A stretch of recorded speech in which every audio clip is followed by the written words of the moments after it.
Hello guys, welcome to Ben 10 What Ifs. So in this video, we will see what if Ben 10 was recruited by the boys.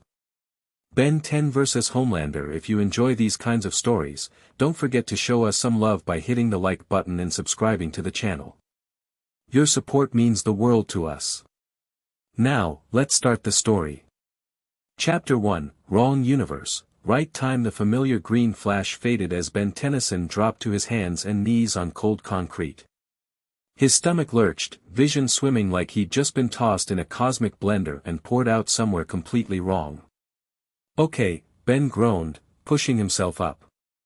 That was definitely not how Paradox's time jumper was supposed to work.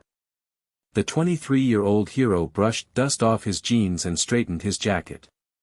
His head still throbbed, but his surroundings were coming into focus: a narrow alley between tall buildings, traffic sounds in the distance, the smell of garbage and city air. Looked like Earth, at least. The Omnitrix on his wrist glowed its healthy green, seemingly undamaged.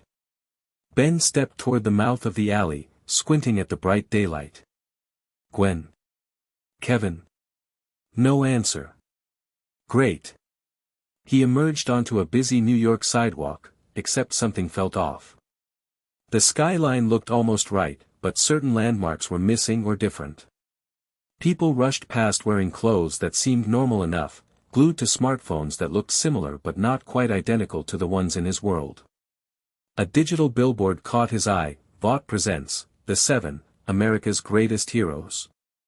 The screen showed 7 people in colorful costumes striking dramatic poses. The blonde guy in front, draped in an American flag-inspired outfit, hovered above the ground with a blindingly white smile. Superheroes as corporate mascots? Ben muttered. Definitely not my Earth. He pulled out his plumber's badge, hoping to contact Grandpa Max, but the device just emitted static. Interdimensional barriers were clearly blocking the signal. All right, Tennyson, he told himself. First step, figure out where, or when, you are. Second step, find a way home. A newspaper stand provided his first clue. The date looked current, only the year matched his own timeline. The headlines, though, featured these 7 characters prominently. One story covered Homelander saving a passenger jet. Another discussed Queen Maeve stopping an armed robbery. Superheroes, Ben said, turning the paper over. But no Justice League, no Avengers, no plumbers. Just these 7 guys working for some corporation. His stomach growled, reminding him of more immediate concerns. Ben checked his wallet. He had cash, but who knew if it would work here? Worth a try. 20 minutes and one surprisingly accepted $20 bill later, Ben sat at a cafe with a burger and coffee, watching a TV mounted on the wall. A news segment showed the blonde hero, Homelander, smiling for cameras while firefighters worked behind him. That's the 3rd rescue this week by Vought's premier superhero, the reporter gushed. Homelander continues to demonstrate why he's America's greatest defender. Laying it on a bit thick, Ben mumbled through a mouthful of burger. The waitress passing by snorted. Tell me about it. These soups think they're gods. Soups. You know, superheroes. She raised an eyebrow. You're not from around here, are you? Just visiting, Ben replied with a smile. Well, word of advice, stay away from them if you can. Especially the 7. They're not what they seem on TV. Before Ben could ask more, the cafe door burst open. A woman in a suit rushed in, scanning the room until her eyes locked on Ben. Her professional smile didn't reach her eyes as she approached. Ben Tennyson. I'm Ashley Barrett, Director of Talent Relations at Vought International. She extended a manicured hand. We need to talk. Ben froze mid-bite. How do you know my name? Your arrival triggered several of our monitoring systems. Ashley glanced at the Omnitrix. That's quite the device you have. Our CEO would like to meet you. Your monitoring systems. Ben set down his burger, suddenly alert. I just got here. 3 separate cameras caught you transforming from some sort of crystal being back to human form about an hour ago. Quite impressive. We haven't seen abilities quite like yours before. Ben winced. He'd used Diamond Head briefly after arrival to defend himself from some would-be muggers. So much for keeping a low profile. Not interested, Ben said. Ashley's smile tightened. Mr. Tennyson, you don't understand. This is an opportunity. Vought manages all the top heroes in the world. The 7 are just our premier team. Your powers could make you very famous, very rich, very quickly. I'm not looking for fame or money. 5 minutes. Give us 5 minutes to pitch you properly. A car's waiting outside. She slid a business card across the table. Unless you prefer we discuss your rather unusual energy signature with certain government agencies instead? Ben narrowed his eyes, recognizing a threat when he heard one. 5 minutes. The Vought Tower lobby gleamed with polished marble and towering portraits of the 7. Employees and visitors stared as Ashley led Ben through security, past metal detectors that beeped frantically at the Omnitrix. He's expected, Ashley snapped at the guards, who backed off immediately. The elevator ride was silent and tense. Ben studied his reflection in the polished doors, wondering how the hell he'd get out of this one. The Omnitrix had enough charge for several transformations if needed. Worst case, he could go XLR8 and be out of the building before anyone could blink. Mr. Edgar is very excited to meet you, Ashley said as the elevator climbed. We've never encountered a meta with transformation abilities this extensive.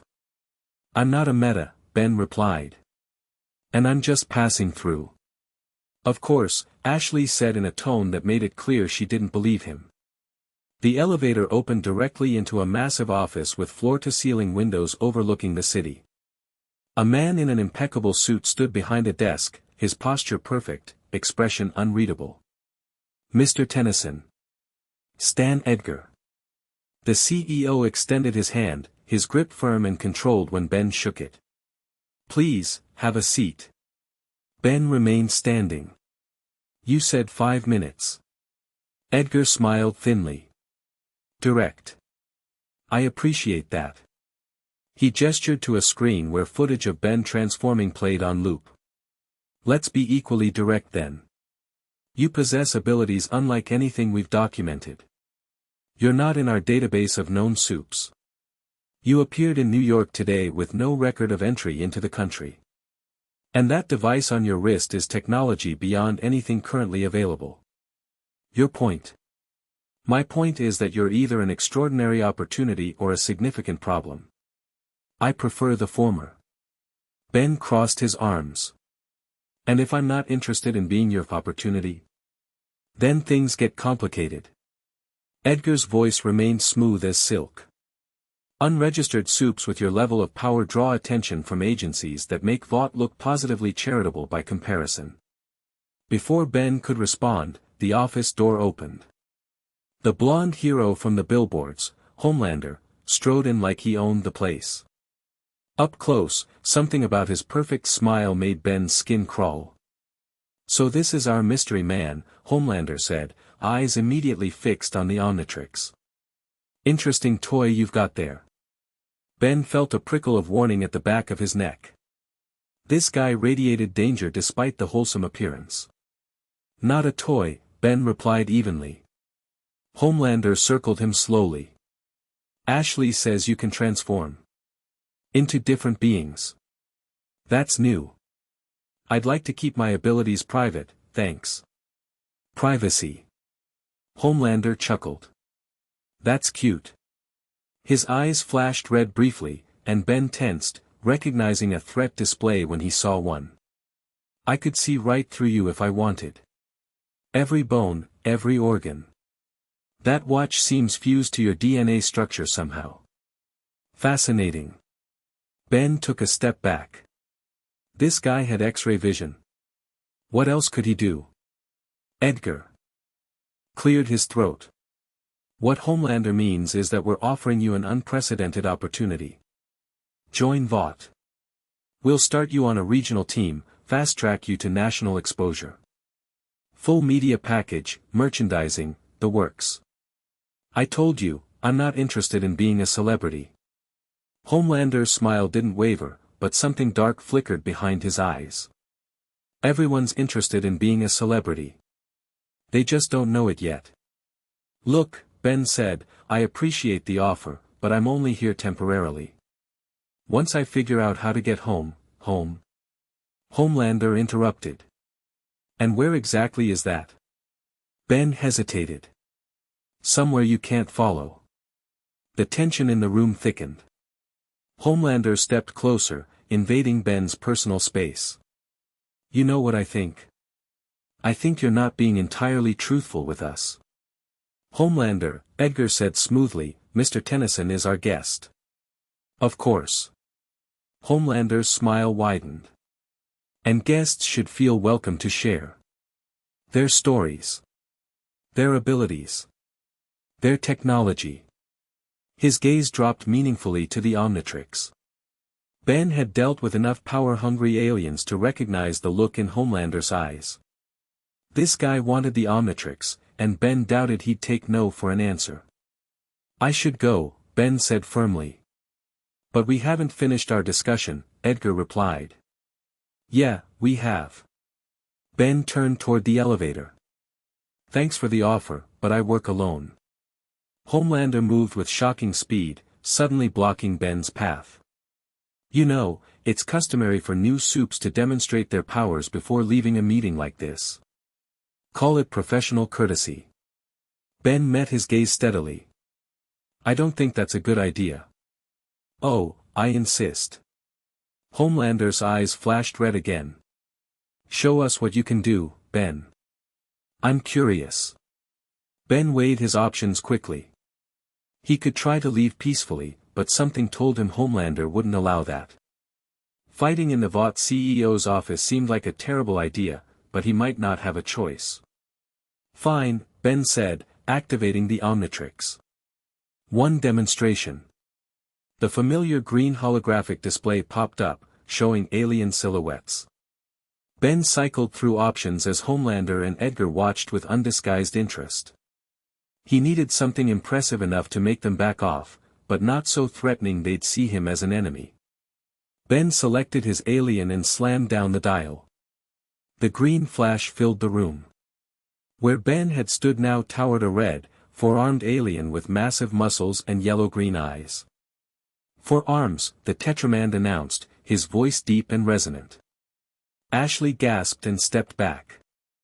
Edgar maintained his composure, though his eyes widened slightly. But Homelander actually looked impressed. Now that's interesting, the blonde hero said, circling four arms. Complete physical transformation. Not an illusion. Your mass increased by at least 300%. Four arms crossed both pairs of arms. Satisfied? Hardly. Homelander smirked. What else can you do? How strong are you in this form? Strong enough. Prove it.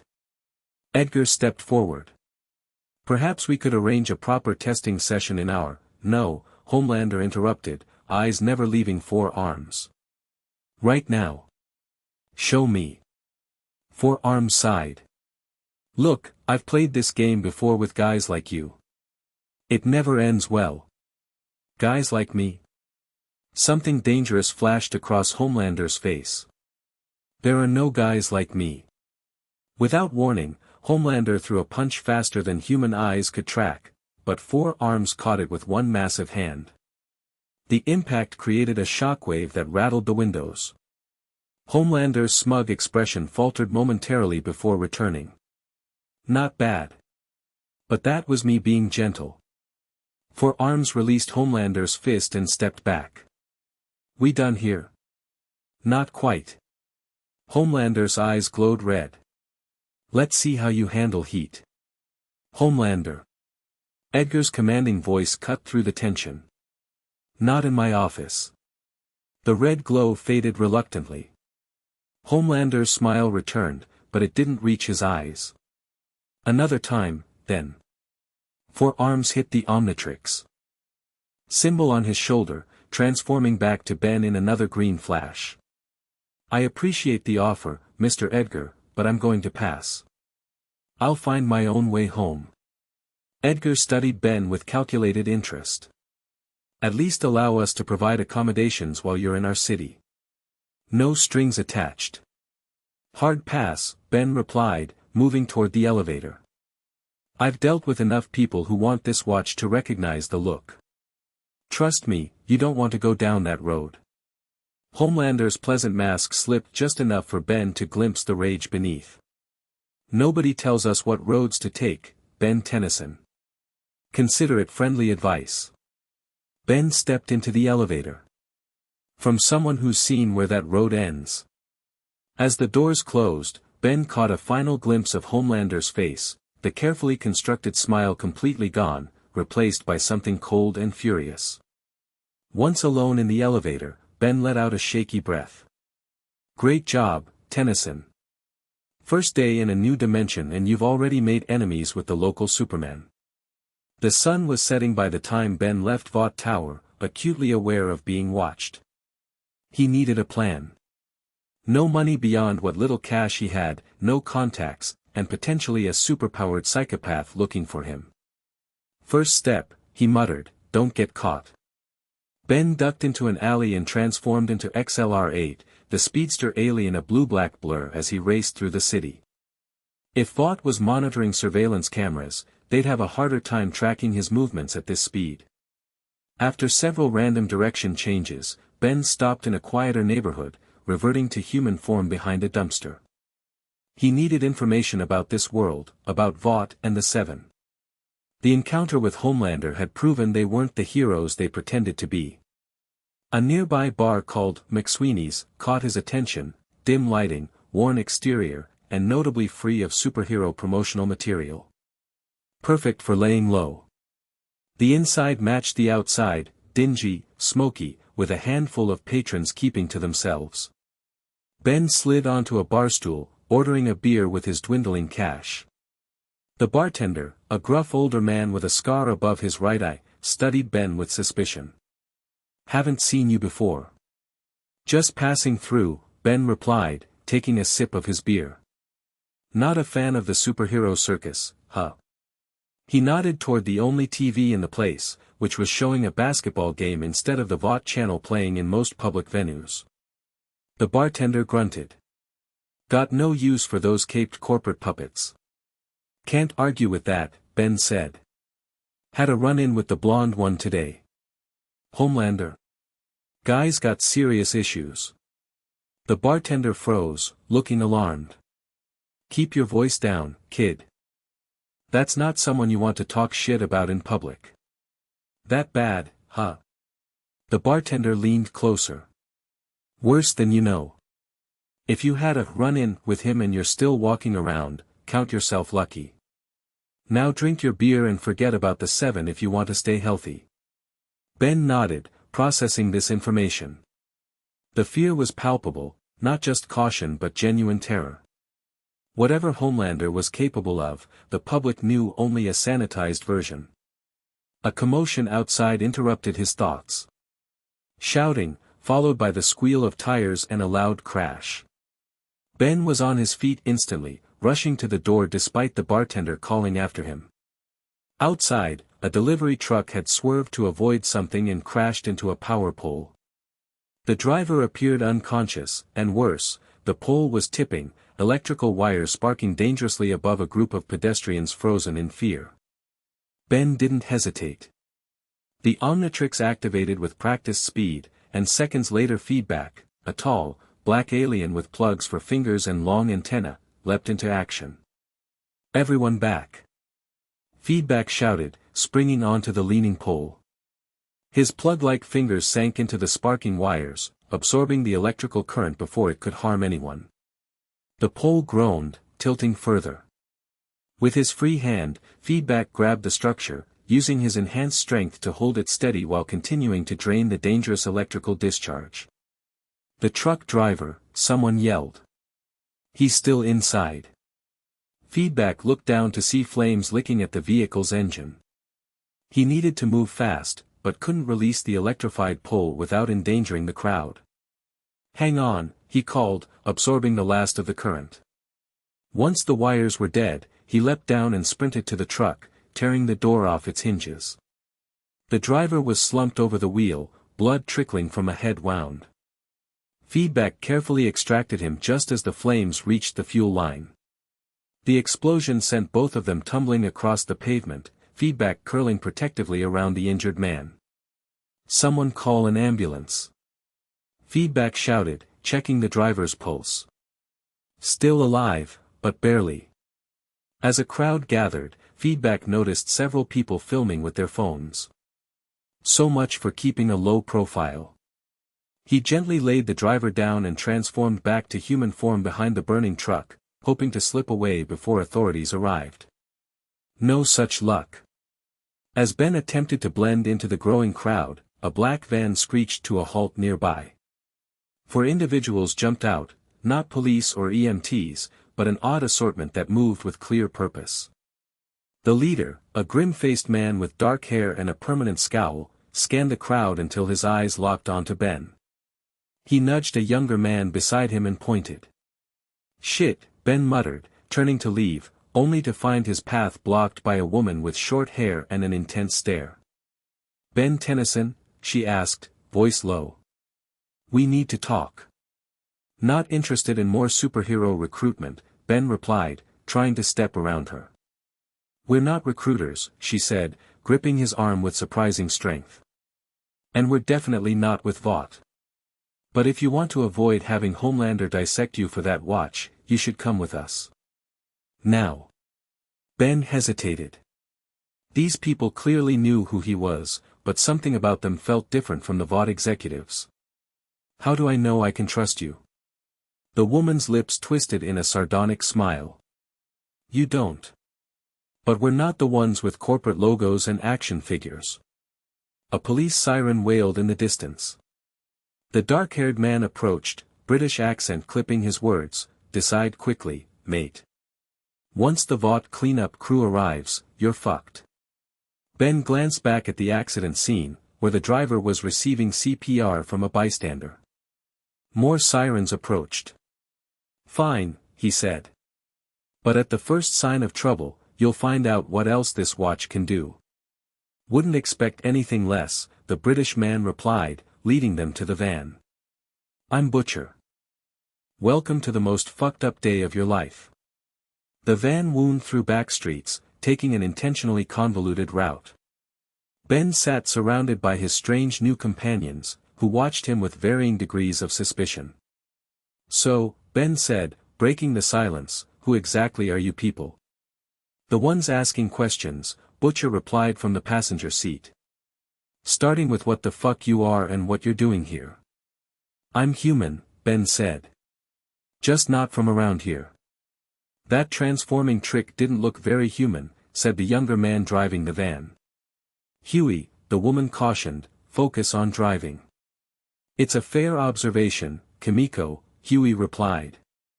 "One minute he's a person, next he's some weird electrical alien thing." Ben raised an eyebrow. "You say that like you've never seen aliens before." That earned him 4 skeptical looks. "Aliens aren't real, mate," Butcher said. "Supes are lab-created freaks, not extraterrestrials." "In your world, maybe," Ben muttered. The fourth member of the group, a bespectacled man, leaned forward. "Are you claiming to be from another dimension?" "Because the energy signature we detected when you appeared matches theoretical models for interdimensional breach events." "Finally, someone who gets it," Ben sighed. "Yes, I'm from another Earth. One where aliens are definitely real, and this," he tapped the Omnitrix, "lets me transform into different alien species. I was using experimental tech when something went wrong. Now I'm stuck here until I can figure out how to get back." "Convenient story," Butcher said. "You want proof?" Ben activated the Omnitrix, causing everyone in the van to tense. "I could turn into any of 10,000 different aliens right now." "We saw the footage," the bespectacled man said. "Both at Vought Tower and at the accident. Your transformations are genuine. Frenchie here monitors every camera feed we can hack, Butcher explained. Saw your little performance for Homelander. Impressive, standing up to that cunt. Homelander, Ben said. What's his deal? Everyone seems terrified of him. A heavy silence fell over the van. Finally, Huey spoke. He's a monster wearing a hero's face, he said, knuckles white on the steering wheel. Everything the public sees is a lie. The real Homelander kills people who get in his way, threatens anyone he can't control, and Vought covers it all up. He has super strength, can fly, has heat vision, invulnerability, enhanced senses, Frenchie listed. No known weaknesses. And he answers to no one, Butcher added, something dark and personal in his voice. Not anymore. The van pulled into an underground garage beneath an abandoned-looking building. Huey parked in a corner away from the entrance. Welcome to headquarters, he said without enthusiasm. Such as it is. Inside, the group led Ben to what appeared to be a converted warehouse space. Computer equipment, weapons, and maps covered various surfaces. A far cry from Vaught's gleaming tower. You're vigilantes, Ben realized. We're the boys, Butcher corrected. And our job is keeping Soups from destroying the fucking world while everyone worships them. Ben dropped into a chair. So in this world, people with powers are all, what? Created by Vought. Compound V, Frenchie explained, pulling up files on a computer. A chemical that rewrites human DNA, granting superhuman abilities. Some are born with it, others injected later. All part of Vaught's long-term plan for power. Jesus, Ben muttered. And I thought the Forever Knights were bad. Your turn, Butcher said, sitting across from Ben. What's your story? The real one. Ben studied the group. They clearly weren't fans of Soups, yet they'd rescued him instead of attacking. He decided truth was his best option. My name really is Ben Tennyson. Where I come from, I've been a hero since I was 10 years old, when this fell from the sky. He held up his wrist with the Omnitrix. It's called the Omnitrix, created by a being named Azimuth, the smartest mind in 5 galaxies. It contains DNA samples from thousands of alien species and lets me transform into any of them. Bullshit, Butcher said immediately. You literally just watched me transform twice today, Ben pointed out. He's telling the truth, Frenchie said, studying readings on a tablet. The energy signature from that device is like nothing in our database. Not Compound V, not any known technology. Kimiko signed something with her hands, which Frenchie translated. She wants to know why you help people. What do you get from it? Ben shrugged. It's the right thing to do. I have these powers, so I use them to help. Where I come from, that's what heroes do. Butcher laughed bitterly. Heroes. Right. In my world, yeah, Ben insisted. We have organizations monitoring people with powers, making sure they don't abuse them. It's not perfect, but it's not, whatever this is. A corporate dystopia where superhumans serve shareholders while stepping on everyone else. Huey suggested. Pretty much. Kimiko signed again. She asks what you plan to do now, Frenchie translated. Ben sighed. Find a way home, hopefully without Homelander trying to take the Omnitrix first. Good luck with that, Butcher said. Once that flying psychopath wants something, he doesn't stop. I've dealt with worse. At their skeptical looks, Ben added, seriously. Planet-conquering aliens, dimensional beings, time travelers. Homelander's just another guy with too much power and too little restraint. You have no idea what he's capable of, Huey warned.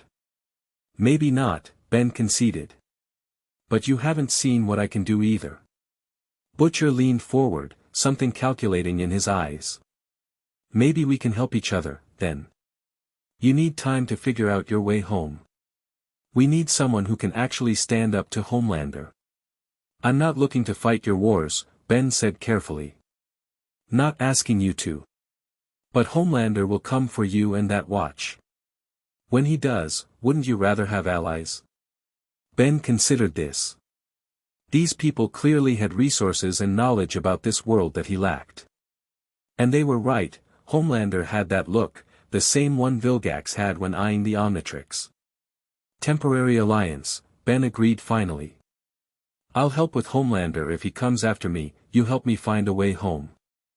Deal, Butcher said with a predatory smile that didn't reach his eyes. Welcome to the boys, Tennyson. The following morning, Ben woke on a cot in the boys' headquarters, momentarily disoriented. The events of the previous day came rushing back, wrong universe, Vought, Homelander, his new reluctant allies. Frenchie was already awake, tinkering with equipment while monitoring news feeds. He nodded when he noticed Ben. Your rescue made the morning news, he said, turning up the volume on a screen. A reporter stood before the previous day's accident scene, mysterious superhero who witnesses say transformed into a strange being to save the truck driver. Vought International has denied any knowledge of the individual, leading to speculation about an independent superhero operating outside their management. So much for keeping a low profile, Ben muttered. Vought will be hunting for you now, Frenchie agreed. Their monopoly on soups is their primary business model. The news switched to footage of Homelander at a press conference, his perfect smile firmly in place. While we applaud anyone using their gifts to help others, unregistered super individuals present significant public safety concerns. Vought ensures all our heroes receive proper training and oversight. Proper brainwashing, he means, Huey said, entering with coffee cups. He handed one to Ben. Morning, interdimensional visitor. Thanks, Ben said, accepting the coffee. Any chance you guys have figured out how to send me home overnight? Not exactly, Frenchie replied, pulling up complex scientific data on his screen. But I've been analyzing the energy signatures from when you arrived. There's a distinctive quantum pattern that might help us understand how to reverse it. You sound like my cousin. Gwen, Ben said with a half smile. She's the brains in my world. Frenchie's our resident genius, Huey explained. Ex-military engineer with a side of chemical weapons expert. Among other talents, Frenchie added with a wink. Butcher and Kimiko arrived shortly after, carrying bags of takeout breakfast. The group gathered around a table covered in maps and documents. Right then, Butcher began, mouth full of breakfast sandwich. Here's what we know. Vought wants our alien friend here, either as their newest action figure or as a lab experiment. Homelander's likely personally interested in that watch. And now the public's seen him in action, which means hiding just got harder. I could stay transformed, Ben suggested. Some of my aliens can blend in. Might work short-term, Frenchie said. But the Omnitrix has a time limit, yes? I noticed you reverted automatically after about 15 minutes yesterday. Ben nodded, impressed. Good observation. Yeah, it times out to prevent DNA damage. I can usually reset it quickly, but there's always a window of vulnerability. Then we need to keep you moving, Butcher decided. And we need to figure out what Vought knows about interdimensional travel. If anyone has the tech to help you get home, it's those corporate bastards. There's a Vought research facility upstate, Huey said, pointing to a location on the map. Supposedly working on next-generation superhuman development, but we've picked up unusual energy readings there recently. Could be related to what brought me here, Ben agreed. Or could be a trap, Butcher countered. They'd expect us to go after it. Either way, we need more intel, Frenchie said. I suggest reconnaissance first. A notification beeped on the computer system. Frenchie checked it, frowning. We have a situation, he announced. A-Train and Deep are tearing apart the neighborhood where Ben appeared yesterday. Looking for clues, I assume. The screen showed two members of the Seven, a speedster in blue and a man with what appeared to be gills, questioning people roughly and searching buildings. They're hurting civilians, Ben said, standing quickly. That's what they do, Huey replied, a personal edge to his voice. Ben activated the Omnitrix. Not while I'm around. Wait, Butcher ordered. You can't just charge in. These aren't your regular villains. A-Train can run faster than sound, and Deep can control marine life and breathe underwater. So. Ben scrolled through alien options. I've got aliens that make them look like amateurs. It's not about power, Huey argued. It's about Vought. They control the narrative. You go out there playing hero, they'll spin it to make you the villain. Ben paused, considering this. You have a better idea? Actually, yes, Frenchie said. They want to find you. Let's give them something to find, just not you. He outlined a quick plan. The boys would leak false information suggesting Ben had been spotted across town. Meanwhile, Ben, transformed as an inconspicuous alien, would accompany Kimiko to observe A-Train and Deep, gathering intel on their abilities and methods. We need to understand how they operate, Frenchie explained. Knowledge before confrontation. Ben nodded reluctantly. Fine. But if they hurt anyone else while we're watching, I'm stepping in. He selected an alien form and transformed in a flash of green light. Where Ben had stood now hovered a small, gray-skinned being with large green eyes. Gray matter, the tiny alien announced in a high-pitched voice. I'll be practically invisible at this size, and my enhanced intelligence will help analyze their abilities. Butcher looked unimpressed. That's your inconspicuous form. A talking frog? Galvan, gray matter corrected. And I'm 6 inches tall with an IQ you couldn't count to. I think I can avoid being spotted. Kimiko signed something, looking amused. She says she'll keep you in her pocket if necessary, Frenchie translated with a grin. The plan set, Kimiko and Gray Matter headed out while the others prepared the diversion. As they approached the neighborhood being searched by the 7 members, Gray Matter climbed to Kimiko's shoulder for a better view. So you don't speak, he asked quietly. Kimiko shook her head, then signed slowly. I don't understand sign language in this form, Gray Matter admitted. Kimiko pointed to her throat and made a slashing motion, then pointed to a Vought billboard featuring the 7. They did that to you? Gray Matter realized. Vought? She nodded, eyes hardening. I'm sorry, he said. Where I come from, heroes are supposed to protect people, not hurt them. Kimiko gave a sad smile and patted Gray Matter gently with one finger. They rounded a corner to find A-Train interrogating an elderly street vendor, holding the man's collar while rifling through his cart. I told you, I didn't see anything, the vendor protested. Someone's lying, A-Train said, shoving the man backward. Transforming guy, about this tall, watch on his wrist. Ring any bells now? Gray Matter felt anger boiling inside him. We need to stop this. Kimiko gave a warning look, shaking her head slightly. I know the plan, Gray Matter whispered. But I'm not standing by while, a scream interrupted them. Down the block, the Deep was dangling a teenager over an open fire hydrant, water blasting upward. Maybe this'll refresh your memory, Deep was saying. My fishy friends tell me you were filming yesterday. Where's the footage? I deleted it, the teen cried. I swear. Reconnaissance over, Gray Matter decided. Time for action. Before Kimiko could stop him, Gray Matter leapt from her shoulder to a nearby drainpipe, scampering down to street level. He hit the Omnitrix symbol on his back, transforming in a flash. Arctiguana, the new form roared, a massive blue-green reptilian creature with freeze-breath capabilities.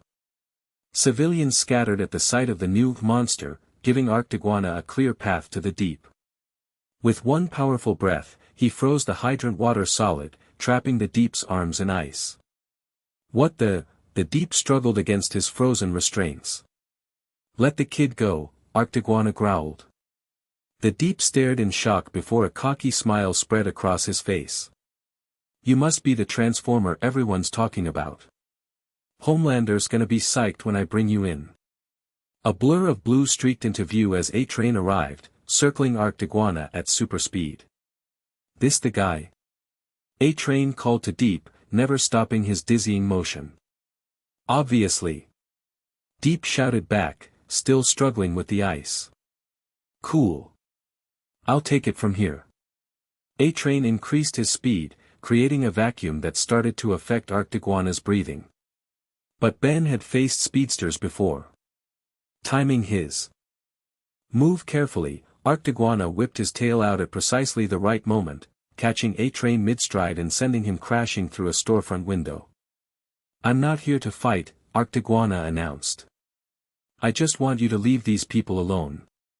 A train emerged from the broken window, brushing glass from his uniform. That was expensive, he snarled. Do you have any idea who we are? Yeah, Arctiguana replied. Bullies with fancy costumes.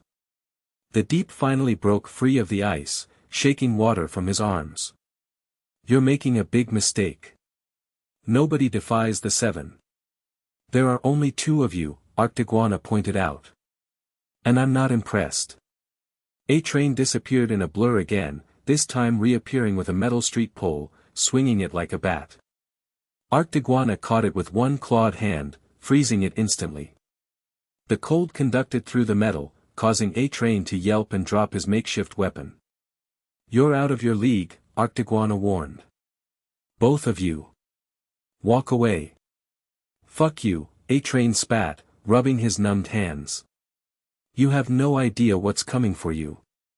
The Deep pressed a finger to his ear, apparently activating a communication device. Homelander. Yeah, we found him. Arctiguana didn't wait to hear more. He unleashed his freeze breath in a wide arc, creating an ice wall between himself and the seven members. By the time they broke through, he transformed again, this time into XLR-8, and vanished in a blue streak. Blocks away, XLR-8 reunited with Kimiko in a secluded alley, transforming back to human form. So much for staying under the radar, Ben admitted. But I couldn't just watch them hurt people. Kimiko nodded understanding, then gestured urgently back toward headquarters. Yeah, we should move, Ben agreed. Homelander's probably already on his way. They took a circuitous route back, Ben periodically transforming to throw off pursuit. When they finally reached headquarters, the others were waiting with mixed expressions of concern and frustration. You couldn't follow a simple plan for 1 fucking hour. Butcher demanded as they entered. They were hurting innocent people, Ben replied without apology. Welcome to our world, Huey said bitterly. That's what they do every day. Well, it stopped today, Ben insisted. Frenchie looked up from his monitors. And announced your presence to all of Vought. A Train and Deep are already on all channels, warning about a dangerous shape-shifting terrorist. Sure enough, the screens showed both heroes giving statements, with footage of Arctiguana's ice attacks carefully edited to look unprovoked and destructive. They're calling you unstable, Frenchie continued. Claiming you attack civilians and they intervene to protect them. That's a complete lie. Ben protested. Told you, Huey said. They control the narrative. Doesn't matter now, Butcher cut in. What matters is Homelander will be hunting you personally. And trust me, he won't stop until he finds you. As if on cue, the screens showing live news feeds cut to Homelander hovering above the city, his voice booming, to the individual with transformation abilities currently hiding in our city, you have 1 hour to surrender yourself to Vought authorities. After that, I will personally find you, and I will not be gentle. Your time starts now. The feed cut to a digital countdown timer superimposed over the city skyline. Well, Ben said grimly, guess the recon phase is over. He's bluffing, Huey insisted. He can't find you if we keep moving. Actually, he can, Frenchie corrected. His sensory abilities are extraordinary. Vision that can see through walls, hearing that can detect heartbeats from miles away, even smell that can track specific individuals. Ben considered this. Then I need to be something he can't track. He activated the Omnitrix again. Something non-human enough that my heartbeat, scent, everything would be different. Even if that works, Butcher said, he'll tear the city apart looking for you. Innocent people will die. Then I don't hide, Ben decided. I face him. That's suicide, Huey argued. Not necessarily, Ben replied. I've gone up against enemies with power sets like his before. The key is choosing the right alien for the job. You truly believe you can take Homelander? Butcher asked, something hungry in his expression. I don't know, Ben admitted.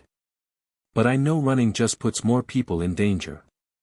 And I know I've got a few aliens that might surprise him. Kimiko signed something to Frenchie. She says if you're facing Homelander, you shouldn't do it alone, Frenchie translated. None of us can match him in power, but we can provide tactical support. Absolutely not, Ben said firmly. This isn't your fight. Butcher laughed harshly. Son, this has been our fight long before you dropped into our world. Homelander is everyone's problem. Fine, Ben conceded. But you stay at a safe distance. No heroics. Bit rich coming from you, Butcher remarked. Ben ignored the jab, focusing instead on the Omnitrix. I need to choose carefully. He's got super strength, flight, invulnerability, heat vision, enhanced senses. Don't forget his complete lack of moral restraint, Huey added grimly. I need something that can match his power level but offer something he won't expect, Ben mused. He looked up at the countdown timer on the screen, 52 minutes remaining. I have a plan, he announced. But I'll need your help to set it up. 45 minutes later, Ben stood alone in an abandoned shipyard by the river. The boys had helped clear the few workers still present, ensuring no civilians would be caught in the crossfire. Now they watched from a concealed position half a mile away, providing eyes and tactical support through a communicator Ben wore. 2 minutes on his countdown, Frenchie's voice crackled in Ben's ear. Are you sure about this? Not remotely, Ben replied honestly. But it's our best play. Ben had chosen this location carefully. Open space for maneuverability, away from civilians, with access to water and industrial materials he might need depending on which alien form he chose. 1 minute, Frenchie updated. No sign of him yet. Ben checked the Omnitrix, fully charged and ready. He'd cycled through his mental roster of aliens repeatedly, weighing options. Alien X would be the most powerful choice, but the Celestialsapien's cosmic awareness might be dangerous in an unfamiliar universe. Way Big had the raw strength but would endanger too much of the city. He needed precision, adaptability, and power. 30 seconds, Frenchie warned. Ben took a deep breath. If this goes sideways, thanks for your help. Just don't get yourself killed, Butcher responded gruffly. We're still your ticket home. 10 seconds. A sonic boom split the air as a red-blue blur descended from the clouds. Homelander hovered 20 feet above the shipyard, cape billowing dramatically, arms crossed over his chest emblem. Right on time, he called down to Ben. I appreciate punctuality in a terrorist. I'm not a terrorist, Ben replied calmly. And I'm not surrendering. I just want you to leave innocent people out of this. Homelander descended slowly until his boots touched the ground. Even standing still, he radiated dangerous power. Here's what's going to happen, Homelander said conversationally. You're going to tell me exactly what that device on your wrist is, how it works, and then you're going to give it to me. In exchange, I'll make your death quick. Not happening, Ben said, fingers hovering near the Omnitrix. But I'll make you a counter-offer, leave me alone to find my way home, and we won't have to find out which of us is stronger. Homelander laughed, the sound utterly devoid of humor. You think you're stronger than me? I'm the most powerful being on this planet. Maybe on this planet, Ben agreed. But I've got the DNA of the most powerful beings from 10,000 worlds at my fingertips. Homelander's smile faded. Last chance to do this the easy way. There is an easy way, Ben said. You turn around and forget you ever saw me. The hero's eyes flashed red. Wrong answer. Twin beams of heat vision shot toward Ben, who activated the Omnitrix in the same instant. The transformation completed just in time. Where Ben had stood, a massive diamond-like being now deflected the heat beams with crystalline arms. Diamondhead, the Petrosapien announced, the heat vision refracting harmlessly off his crystalline body. Homelander paused, momentarily surprised. Interesting party trick. Let's see how it holds up. He charged forward with blinding speed, fist cocked back for a devastating punch. Diamondhead braced himself, forming a shield from his arm just as the impact hit. The collision created a shockwave that shattered windows in buildings hundreds of yards away. Diamondhead skidded backward, deep furrows carved into the concrete beneath his feet, but remained standing. Tough, Homelander acknowledged, shaking out his hand. But I'm just warming up. Diamondhead responded by firing crystal shards from his arms, a barrage that Homelander easily dodged with superhuman speed. Too slow, Homelander taunted, zipping around Diamondhead in a blur. Wasn't aiming for you, Diamondhead replied. The crystals had embedded themselves in structures around the shipyard. With a gesture from Diamondhead, they expanded rapidly, creating a crystalline arena that limited Homelander's movement options. Clever, Homelander admitted. But futile. He unleashed another blast of heat vision, this time sustained and focused. Diamondhead crossed his arms, withstanding the beam, but the intensity began to make his crystal body glow red-hot. Everything has a melting point, Homelander said, increasing the power. In Diamondhead's ear, Frenchie's voice crackled, his heat vision is reaching temperatures of over 3,000 degrees. Even your crystal form can't withstand that indefinitely. Diamondhead knew he was right. Time to switch tactics. He slammed his fist into the ground, sending a wave of crystal erupting toward Homelander, forcing the hero to cease his heat vision and dodge. In that moment, Diamondhead hit the Omnitrix symbol on his chest.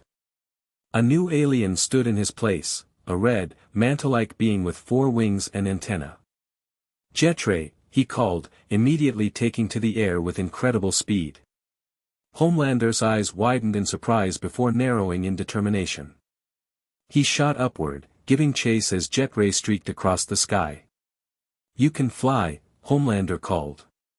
Congratulations. So can I. Jetray responded by firing neuroshock beams from his eyes and tail, green energy blasts that caught Homelander off guard, hitting him squarely in the chest. The hero faltered momentarily before recovering, a look of genuine shock crossing his face. That hurt. He sounded more confused than pained. There's more where that came from, Jetray replied, firing another barrage. Homelander dodged most but took several hits, each causing him to wince. He wasn't used to feeling pain at all. Enough games, he snarled, the friendly facade completely gone now. He accelerated suddenly, breaking the sound barrier and slamming into Jetray with brutal force. The impact sent the amphibian spiraling downward, crashing through the roof of a warehouse. He's faster than Jetray, Ben muttered, dazed from the impact. He needed something with more raw power. Homelander descended through the hole in the roof, landing with deliberate menace. I don't know what you are, he said, but I'm going to enjoy taking you apart. Ben activated the Omnitrix again as Homelander approached. The green flash temporarily blinded the hero, and when the light faded, a new being stood before him, humanoid but clearly alien, with red skin, 4 arms, and incredible musculature. 4 arms, the Tetraman roared, charging forward. The collision between 4 arms and Homelander shook the entire warehouse. Raw strength met raw strength as they grappled, 4 arms using his additional limbs to land blows that actually rocked Homelander backward. Impossible, Homelander growled, genuine anger replacing his usual smug confidence. Nothing hits this hard. I do, For Arms replied, landing a devastating uppercut that sent Homelander crashing through the ceiling again. For Arms leapt after him, continuing the battle in the open air of the shipyard. Each punch created shockwaves, each impact cratered the ground. For perhaps the first time in his life, Homelander faced someone who matched his physical strength. But Homelander wasn't limited to strength alone. He suddenly backed off, hovering out of reach, and unleashed his heat vision again, not at For Arms directly, but at a massive crane above him. The metal superstructure groaned, collapsing toward For Arms and several fuel tanks below. Civilians in the building east of the crane. Huey's urgent voice came through the communicator. Construction crew we missed. For Arms didn't hesitate. Instead of dodging, he positioned himself to catch the falling crane, muscles straining as he redirected its momentum away from both the fuel tanks and the occupied building. Homelander used the distraction to attack from behind, driving For Arms face-first into the concrete. Predictable, Homelander sneered, grinding For Arms deeper into the crater. You heroes are all the same.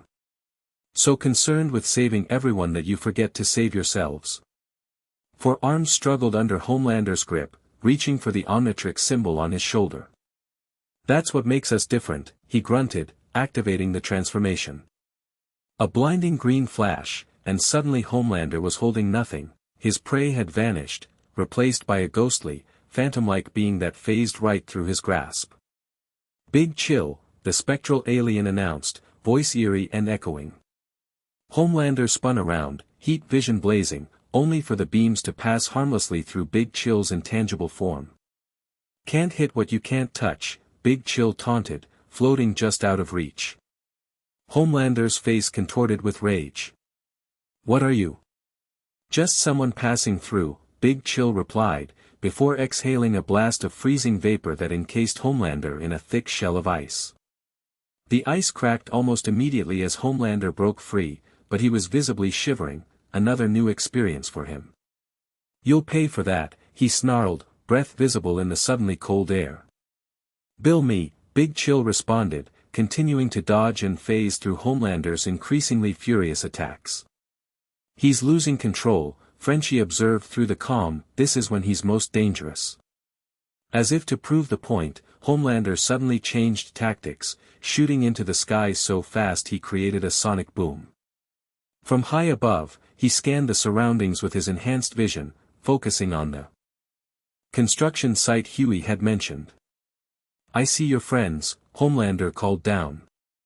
The construction workers, and others. Watching from that van. The ones who've been talking in your ear this whole time. Big Chill froze. Leave them out of this. Too late, Homelander replied, eyes glowing red as he prepared to unleash his heat vision on the distant target.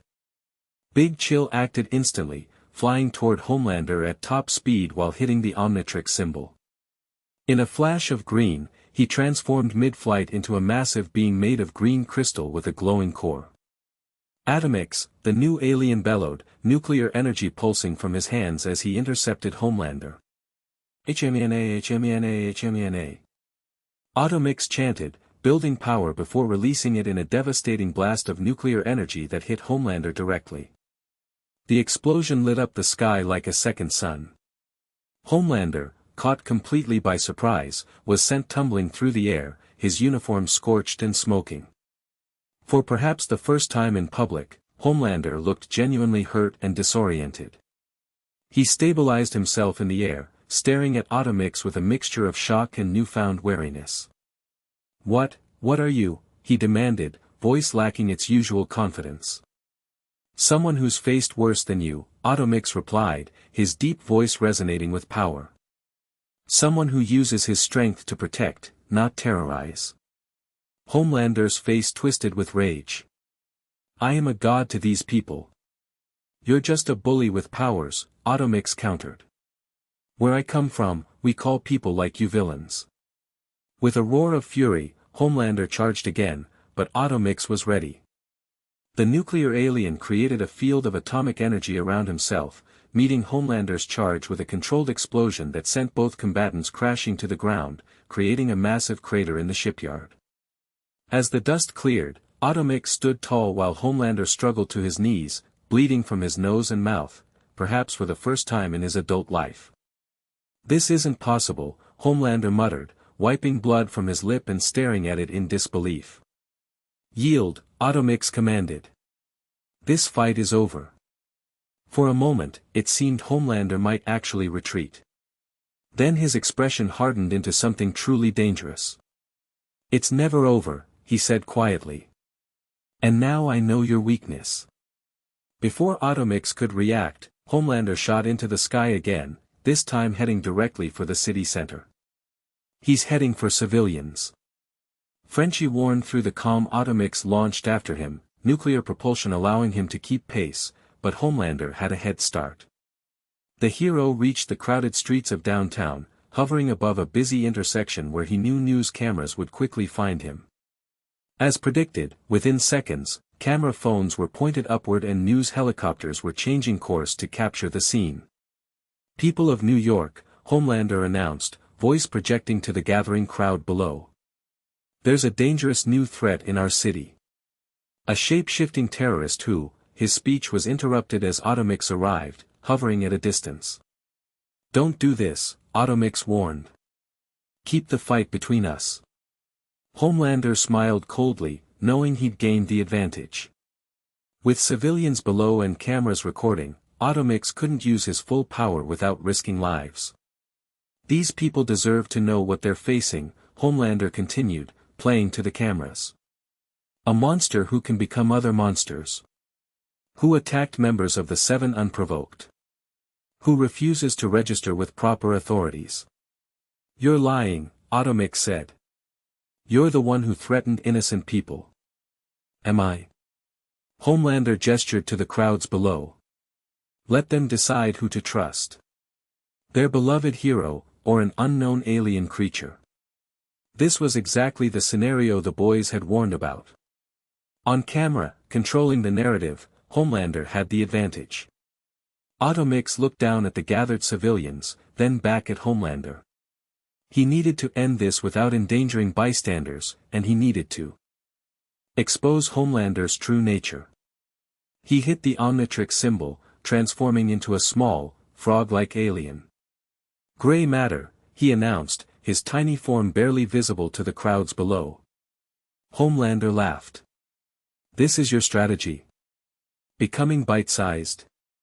"No," Gray Matter replied, his enhanced Galvan intelligence working overtime. "This is..." He hit the Omnitrix again, transforming into a technological alien with a circular body and plugs for fingers. "Feedback," the conductoid announced. Homelander charged, seeing an opportunity to end the fight before this new form could act. But Feedback was ready, extending his antenna to connect with nearby power lines and drawing massive amounts of electricity into his body. As Homelander reached him, Feedback released the stored energy in a controlled but stunning blast that caught Homelander point-blank. The hero convulsed as electricity coursed through him, his heat vision firing uncontrollably into the sky.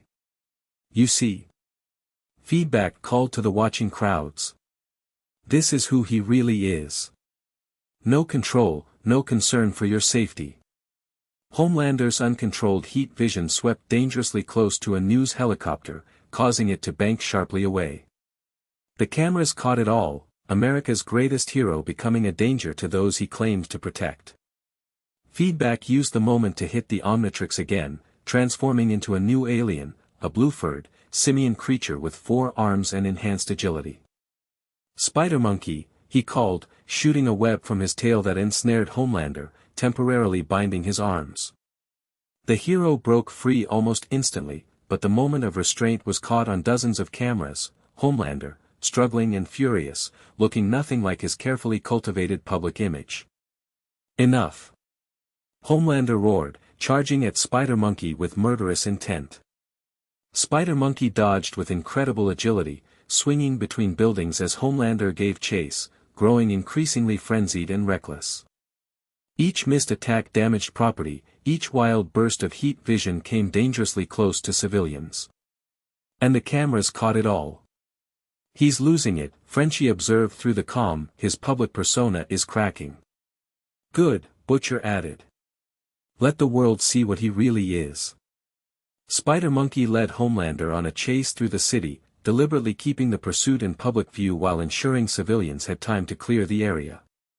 With each transformation, from Spider-Monkey to Fast Track to Chameleon and back, Ben kept Homelander off balance and increasingly frustrated. Finally, as Homelander's rage reached its peak, he cornered his quarry atop the Vought Tower itself, where Ben had transformed back to human form, standing calmly despite the murderous hero hovering before him. No more tricks, Homelander snarled, clothing torn, face bruised, the perfect image completely shattered. No more transformations. I'm going to tear that watch from your corpse. You could, Ben acknowledged. But then you'd never get home. That gave Homelander pause. What are you talking about? This device, Ben held up the Omnitrix, is connected to the technology that brought me here. Destroy it, and you destroy your only chance to access interdimensional travel. It was a bluff, but one based on what Ben knew of power-hungry villains.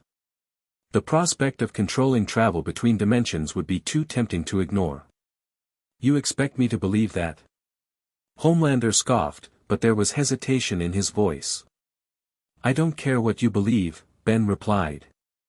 But think about it, a device that lets you transform into alien beings, technology that crosses dimensional barriers. Imagine what else it could do in the right hands. Homelander's eyes flicked to the Omnitrix, calculation replacing blind rage. Prove it, he demanded. I can't, Ben admitted. Not without specialized equipment. But Vought has resources. Instead of fighting me, work with me. Help me get home, and I'll show you how the technology functions. It was a dangerous game, offering Homelander false hope, but Ben needed time. The boys were working on a way to send him home, and every minute Homelander wasn't trying to kill him was a minute they could make progress. Homelander landed on the roof, keeping a wary distance. You expect me to trust you? After you humiliated me in front of the world? I expect you to be smart, Ben countered. Killing me gets you nothing. Working with me potentially gets you everything. The standoff stretched for long moments, Homelander clearly weighing his options. Finally, he spoke, 1 day. You have 1 day to show me progress, or the deal's off. 3 days, Ben negotiated. The science is complex. 2, Homelander countered. And you stay at Vought Tower where I can watch you. Deal, Ben agreed, knowing he'd never actually fulfill the agreement but needing the breathing room. But I need my own workspace and access to my associates. The ones who've been helping you. Homelander's smile turned cruel. Bring them in. All of them. Or no deal. Ben hesitated. Bringing the boys into Vought Tower was dangerous, potentially a trap. But he needed to buy time, and this might be their best opportunity to access Vought technology that could help him return home. Fine, he said finally. We have a temporary truce. Homelander's perfect smile returned, though his eyes remained cold. Welcome to Vought, Ben Tennyson. I'm sure we'll accomplish great things together. As Ben followed Homelander into Vought Tower, he activated the communicator in his ear with a subtle touch. Change of plans, he whispered. We're going inside Vought. Get ready. Butcher's voice came back immediately, fucking hell. This should be interesting. As the elevator descended into the heart of Vought Tower, Ben knew he'd bought them time, but also potentially walked into a trap. Homelander wouldn't honor any truce longer than it served his purposes. The real battle was just beginning. Chapter 2, Heroes and Monsters. Vought Tower's 53rd floor had been hastily converted into a laboratory space. Ben stood surrounded by equipment he barely recognized, scientists hovering nervously as they awaited instructions. The uneasy truce with Homelander had bought them time, but Ben didn't need Gwen's magic abilities to sense the trap slowly closing around them. This is bullshit, Butcher muttered beside him, keeping his voice low. We're in the heart of enemy territory with America's favorite psychopath watching our every move.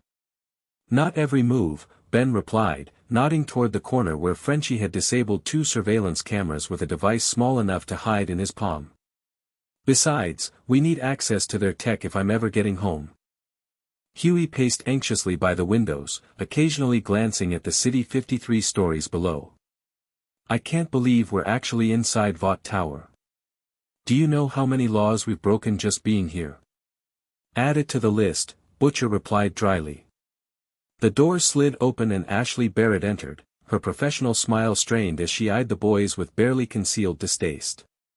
Mr. Edgar would like a progress update, she announced, clutching her tablet like a shield. We've been here 6 hours, Ben pointed out. Science doesn't work that fast. Homelander is growing impatient, Ashley replied, lowering her voice. And trust me, you don't want that. Ben crossed his arms. Tell him we're analyzing the quantum signature of the Omnitrix to establish interdimensional resonance patterns. The technical gibberish came easily, he'd heard Gwen and Azimuth use similar terminology often enough. Ashley blinked rapidly. I'll relay that exactly. She turned to leave, then hesitated. He wants to see a demonstration. Of what? Ben asked, though he already knew the answer. Your transformations. He's bringing other members of the 7 to observe. 1 hour. With that, she hurried out, the door sliding closed behind her. Fuck me, Butcher growled once she was gone. It's a dog and pony show. More like they want to study your abilities, Frenchie suggested, looking up from the equipment he'd been examining. Learn your strengths, weaknesses. Kimiko signed something from where she stood guard by the door. She says it's a power play, Frenchie translated. Homelander asserting dominance, showing off his new toy to the others. Ben's jaw tightened. I'm nobody's toy. In this world, kid, everyone's someone's toy, Butcher replied grimly. Question is, do we play along or make our move now? Before Ben could answer, the tablet Frenchie had connected to Vaught's systems pinged. He rushed over, eyes widening as he scanned the information. I think I found something, Frenchie said. Energy readings from a research facility in the basement levels. They matched the quantum signature from when Ben arrived. Basement levels? Huey echoed. You mean where they keep the V? Compound V? Ben asked. The stuff that makes soups in this world? Butcher nodded. Vaught's holy grail. The chemical that turns ordinary people into walking weapons. They guard that shit tighter than the nuclear codes. These readings suggest they're experimenting with dimensional aspects of the compound, Frenchie continued, flipping through data files. Something called Project Crossroads. Testing the effects of V across parallel realities. A chill ran down Ben's spine.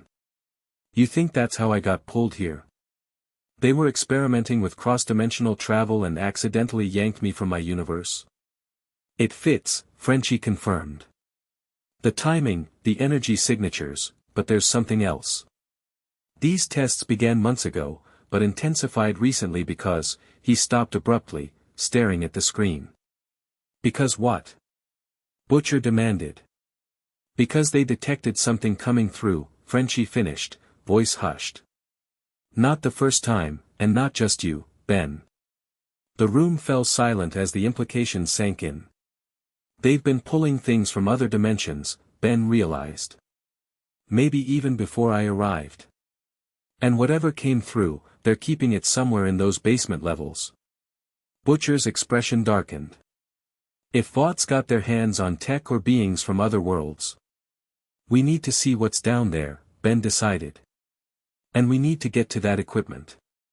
It might be my only way home. Right, Butcher nodded.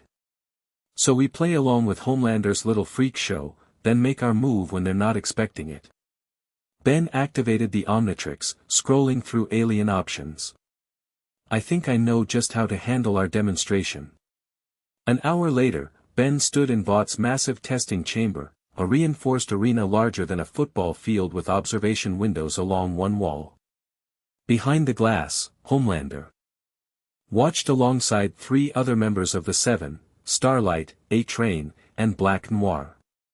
Stan Edgar stood slightly apart, expression unreadable as always. The boys remained on the laboratory level, monitoring through cameras Frenchie had hacked. Ben stood alone in the center of the arena, Omnitrix ready. "Begin whenever you're ready, Mr. Tennyson," Edgar's voice came through the speakers. "We're eager to see your capabilities." Ben met Homelander's gaze through the glass. The superhero's smile didn't reach his eyes, which burned with barely contained hostility. This wasn't scientific curiosity, this was assessment of a potential threat. "Happy to oblige," Ben called back, activating the Omnitrix. The familiar green flash filled the chamber as Ben transformed into a towering, plant-like alien with a flame-patterned head. "Swampfire," he announced, the methane-scented alien stretching his fibrous limbs. Behind the glass, Starlight leaned forward with obvious fascination. A-Train looked bored, while Black Noir remained completely motionless. Homelander's expression didn't change, but his eyes narrowed slightly. "Fascinating," Edgar commented. "Full biological transformation at the cellular level. Is this form representative of an actual species?" "Methanosian," Swampfire confirmed. "Plant-based life form with regenerative abilities and control over vegetation." To demonstrate, Swampfire extended his arm, which stretched unnaturally before detaching completely and growing back instantly. The severed arm dissolved into seeds that sprouted rapidly into vines covering a section of the floor. "Accelerated plant growth," Edgar noted. "And pain response?" "Minimal," Swampfire replied, though he didn't mention that many of his aliens experienced pain differently than humans.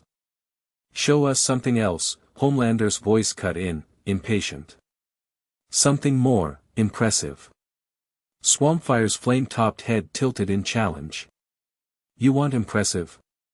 He hit the Omnitrix symbol on his chest, transforming in another flash of green light. Where Swampfire stood now hovered a ghost-like alien with a single eye and black tracks running down its body. "Ghost freak," the ectoneurite hissed, voice echoing eerily. The temperature in the room seemed to drop several degrees. Even through the glass, Ben could see Starlight shiver involuntarily. Intangibility, Edgar observed as Ghost Freak demonstrated by passing through solid objects. "Most interesting." "Creepy as hell," A-Train muttered, audible through the speakers. Ghost Freak turned his single eye toward the observation window. "You haven't seen anything yet." Another transformation, and a massive crystalline being stood in the chamber, refracting light in dazzling patterns. "Chroma stone," the Crystalcipian announced, absorbing energy from the room's lighting and converting it to multicolored beams that danced across the walls. The demonstration continued for nearly 30 minutes, Ben cycling through different aliens, each displaying unique abilities while carefully avoiding his most powerful forms. No Alien X, no Way Big, no Automix. He wanted to impress them enough to maintain the charade without revealing his full capabilities. Finally, after transforming back from XLR-8, Ben returned to human form, the green flash fading as he faced the observation window. "Satisfied?" he called. Edgar pressed a button, his voice coming through the speakers. "Most enlightening. If you'll return to the laboratory level, we'd like to run some scans on the device itself." "Sorry, but the Omnitrix stays on my wrist," Ben replied firmly. "Non-negotiable." "Just preliminary data collection," Edgar assured him. "Nothing invasive." Ben knew better than to trust that promise, but he needed to maintain the appearance of cooperation. "Fine. Basic scans only." As Ben headed for the exit, he caught a glimpse of Starlight watching him with an expression he couldn't quite read, somewhere between curiosity and concern. The blonde heroine quickly looked away when she noticed his attention. In the corridor outside, too, security guards fell into step beside him, ostensibly as escorts but obviously there to ensure he didn't wander. Ben took note of the building layout as they walked, mentally mapping emergency exits and access points they passed.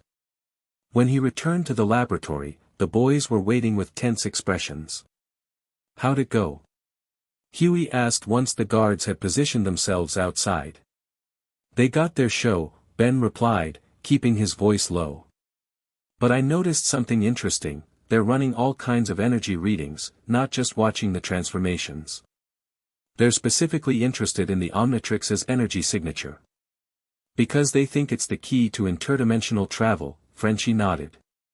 "And they're right, in a way. It survived the journey intact, maintaining its connection to your home reality." "Did you make any progress while I was gone?" Ben asked. Butcher nodded toward the corner where Kimiko stood watch. "Our silent friend managed to grab this." He held up what looked like a key card. "Security access belonging to one Dr. Jonah Vogelbaum. Vought's chief scientist and the man who created Compound V." Ben's eyebrows raised. "How did she? Best you don't ask," Butcher cut him off with a grim smile. "Point is, this gets us into the restricted levels. Tonight, we find out what Vought's been pulling from other dimensions. And hopefully find my ticket home," Ben added. The laboratory door slid open before anyone could respond. A young woman with blonde hair entered, Starlight, without her costume, dressed in civilian clothes that somehow made her seem more approachable and less like the corporate superhero Ben had seen earlier. "Sorry to interrupt," she said, though her posture suggested she was anything but sorry. "I wanted to speak with Ben. Alone." Butcher stepped forward. "Whatever you have to say, it's fine," Ben interrupted, curious about her intentions. "Give us a minute." The boys retreated to the far side of the lab, though Butcher made it clear with a look that they wouldn't be going far. Starlight approached Ben, keeping her voice low. "I know what you're doing," she said without preamble. Ben maintained a neutral expression. "And what's that?" "Playing along. Buying time." Her eyes darted to the Omnitrix. "I saw how you held back during the demonstration. You didn't show them your strongest forms. That obvious, huh? To someone who's been faking it for years." "Yeah." A hint of bitterness crept into her tone. "Look, I don't know who you are or where you're really from, but I do know Vought. They're not helping you get home. They want that technology, and once they have it, you become expendable." Ben studied her carefully. "Why are you telling me this? You're one of them." Starlight glanced toward the door. "No. I'm really not." She hesitated, then continued even quieter. "There are things happening here, experiments. Things even most of the Seven don't know about. Homelander does. He's part of it. Project Crossroads." Ben guessed. Surprise flickered across Starlight's face. "How do you, never mind." "Yes. They've been bringing things through from somewhere else. Testing the effects of V across dimensional barriers." "Why?" "Power," she said simply. "Imagine Vought with access to unlimited worlds, unlimited resources, unlimited test subjects for their compounds. No regulations, no oversight." Ben felt a chill at the implications. "You're helping us, then." "I'm helping you," she corrected. "Those guys you're with? They've tried to kill me more than once. But right now, we want the same thing, to stop whatever Vought is planning." Before Ben could respond, the door slid open again. This time, A-Train sauntered in, his cocky demeanor restored after their previous confrontation. "Hate to break up the heart-to-heart," he said, not sounding sorry at all, "but Homelander wants to see you." "Just you," he clarified, looking at Ben. Starlight straightened, professional mask sliding back into place. "We were just discussing power limitations," she said smoothly. "Sure you were," A-Train replied with a knowing smirk. "Move it, Transformer. Boss man doesn't like to wait." Ben exchanged a quick glance with Butcher, who gave an almost imperceptible nod. "Play along. For now." Lead the way, Ben said to A-Train, following him out while leaving Starlight with the boys, an unexpected alliance forming in his absence. The elevator ascended silently to the penthouse level. A-Train leaned against the wall, studying Ben with undisguised curiosity. "So what's your deal, really?" the speedster asked. "You a soup who can transform or something else entirely?" "Something else," Ben replied simply, not elaborating. A-Train snorted. "Man of mystery, huh? Won't matter soon. Once Vaught's done with you, that watch'll be in a lab somewhere and you'll be." He drew a finger across his throat with a grin. "People have tried taking the Omnitrix before," Ben said calmly. "Never ends well for them." "Yeah, but they weren't Homelander." A-Train's grin faded slightly. "Word of advice. Whatever he wants, just give it to him. The guy doesn't handle no very well." The elevator doors opened to reveal a luxurious apartment occupying the entire top floor of Vought Tower. Floor-to-ceiling windows offered a panoramic view of the city, now glittering with evening lights.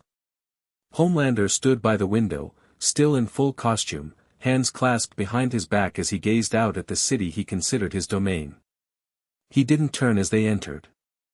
"That'll be all, A-Train," he said, voice deceptively soft. The speedster nodded and retreated quickly, leaving Ben alone with the most dangerous being in this world. "Nice place," Ben commented, breaking the silence. "Though the American flag motif is a bit much." Homelander turned slowly, his perfect smile firmly in place though his eyes remained cold. "Do you know what I see when I look out there, Ben? I see my city. My country. My world." He gestured to the sprawling metropolis below. "Everything you see exists because I allow it." "Funny," Ben replied. "Where I come from, heroes protect the world, not own it." "And how's that working out?" Homelander moved closer. "Your world still has crime, war, suffering. Heroes fighting the same battles over and over without ever winning." Ben didn't answer, which Homelander took as confirmation. "You see, that's the fundamental flaw in your approach," the superhero continued, circling Ben like a predator. "You maintain the status quo. I'm changing it. People don't need protection, they need guidance. A firm hand." "Is that what you call it?" Ben asked. "Because from where I stand, it looks more like fear." Homelander's smile never wavered, but something dangerous flashed in his eyes. "Fear, respect, they're not so different. But that's not why I called you here." He stopped circling, facing Ben directly. "I want to know what you're hiding." "I'm not hiding anything. Your little demonstration was impressive, but selective. You held back." Homelander tapped his temple. "I can hear your heartbeat, you know. Every fluctuation, every time you lie. If you're so convinced I'm lying, why the charade?" Ben asked. "Why not just take what you want?" "Because you intrigue me." Homelander moved to a bar and poured himself a drink. "You're not like other soups. You're not driven by fame or money or power. You actually believe in this heroism nonsense. It's refreshing, in a naive sort of way." He took a sip, studying Ben over the glass. "So I'll ask once more, politely. What forms are you hiding? What capabilities haven't you shown us?" Ben weighed his options. Continuing to deny would only escalate the confrontation, but revealing too much would be equally dangerous. "I have about 10,000 different transformations," Ben said finally. "Some more powerful than others. I showed you a representative sample." 10,000. Homelander raised an eyebrow, skepticism clear. "Now that sounds like a lie." Ben shrugged. "Believe what you want. The Omnitrix contains DNA samples from across the galaxy, across multiple galaxies, actually. Some aliens I've never even used because they're too dangerous or unstable." "Show me one," Homelander demanded, setting down his glass. "One you haven't shown the others." Your most powerful form. That wouldn't be wise, Ben replied carefully. Some transformations have unpredictable effects on the surrounding environment. Homelander's eyes glinted. You're afraid. I'm cautious, Ben corrected. There's a difference. Prove it, then. Homelander gestured to the open space of the penthouse. Show me something truly impressive. Or should I go downstairs and ask your friends to provide some motivation? The threat hung in the air between them. Ben knew this was another test, of his power, his resolve, his willingness to play Homelander's game. He needed to show something significant enough to maintain the standoff without revealing his true trump cards. Fine, Ben said, activating the Omnitrix. One demonstration. Then we talk about Project Crossroads. Homelander's expression flickered with surprise at the mention of the project, but he quickly recovered. Show me first. Then we'll talk. Ben scrolled through alien options, selecting carefully. No Alien X, too risky in this unfamiliar universe. No Way Big, too destructive for an indoor setting. He needed something powerful but controlled. He selected his alien and slammed down the dial. The green flash filled the penthouse. Where Ben had stood now towered a 12-foot-tall humanoid with red, armored skin and 4 massive arms. But unlike 4 arms, this being radiated power of a different sort. Cosmic energy swirled around him, and stars seemed to glitter across his crimson skin. Ultimate 4 arms, the evolved Tetraman announced, voice resonating with power that made the windows vibrate slightly. Homelander took an involuntary step back, sensing the raw energy emanating from this form. What is this? Evolved Tetraman, Ultimate 4 arms explained. The Omnitrix doesn't just sample DNA, it can project millions of years of simulated evolution under the harshest conditions imaginable. To demonstrate, Ultimate 4 arms raised one hand, creating a localized gravitational field that lifted furniture from the floor. With another hand, he generated a small sphere of cosmic energy that illuminated the room with the light of a miniature star. Impressive, Homelander admitted, regaining his composure. But still just strength and energy manipulation. Nothing I haven't seen before. Ultimate 4 arms closed his fist, dissipating the energy sphere. You asked for a demonstration, not my full capabilities. He hit the Omnitrix symbol, transforming back to human form. Your turn. Tell me about Project Crossroads.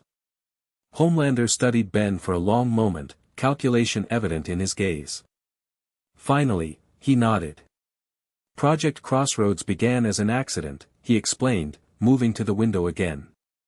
During tests with a new variant of Compound V, one of our scientists noticed quantum fluctuations, windows opening briefly to somewhere else. At first, they were microscopic, barely detectable. But with refinement, they grew larger, more stable. And you started pulling things through, Ben finished. Objects at first. Then small organisms. Homelander turned, something eager in his expression now. Do you understand what this means? Unlimited worlds, Ben. Unlimited resources. Unlimited power. For Vought, Ben said. For humanity, Homelander corrected. Guided by those strong enough to lead. Imagine it, the ability to access any reality, any timeline. To bring back technology, knowledge, even beings from worlds more advanced than our own. And that's where I come in, Ben realized. You think the Omnitrix is the key to stabilizing these dimensional portals? Homelander nodded. Your arrival was unexpected, but fortuitous. The energy signature of your device matches the quantum harmonics our scientists have been trying to achieve. With it, we can perfect the process. And if I refuse to help? The superhero's smile returned, cold and threatening. Then we'll find another way. It might take longer, cost more lives in the experimental process, but we'll succeed eventually. The only variable is whether you survive to see it. Ben maintained a neutral expression, though his mind raced. If Vought had been experimenting with dimensional travel, it explained his arrival, but it also meant they might have the technology to send him home. The question was whether he could access it without giving them what they wanted. "I need to see the project," Ben said finally. "The actual technology, not just explanations." Of course, Homelander agreed too readily. "First thing tomorrow." The facility is located beneath Vought Tower, specially shielded to contain the energies involved. He checked his watch. "For now, you should rest.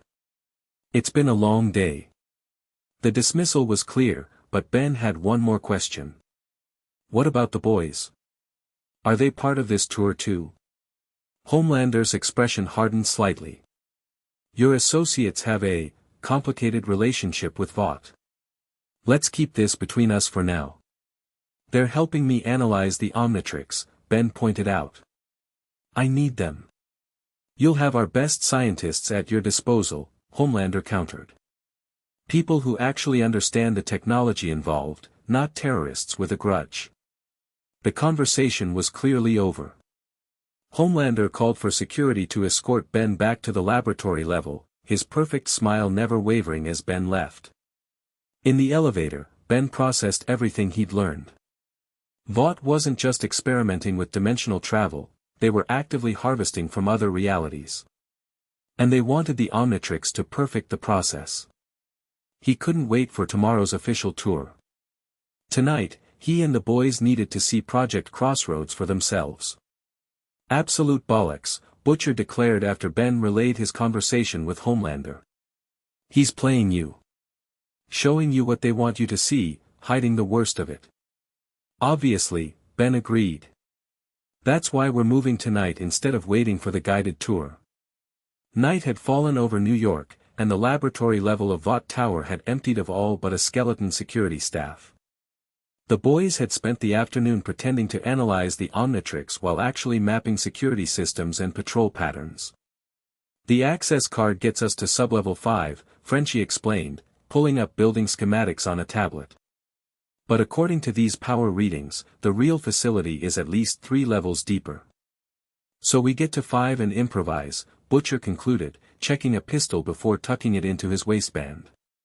"Standard protocol, in quiet, out loud if necessary." Huey looked nervous but determined. "What if Homelander shows up?" "No offense, Ben, but even your alien forms might not be enough if he catches us by surprise.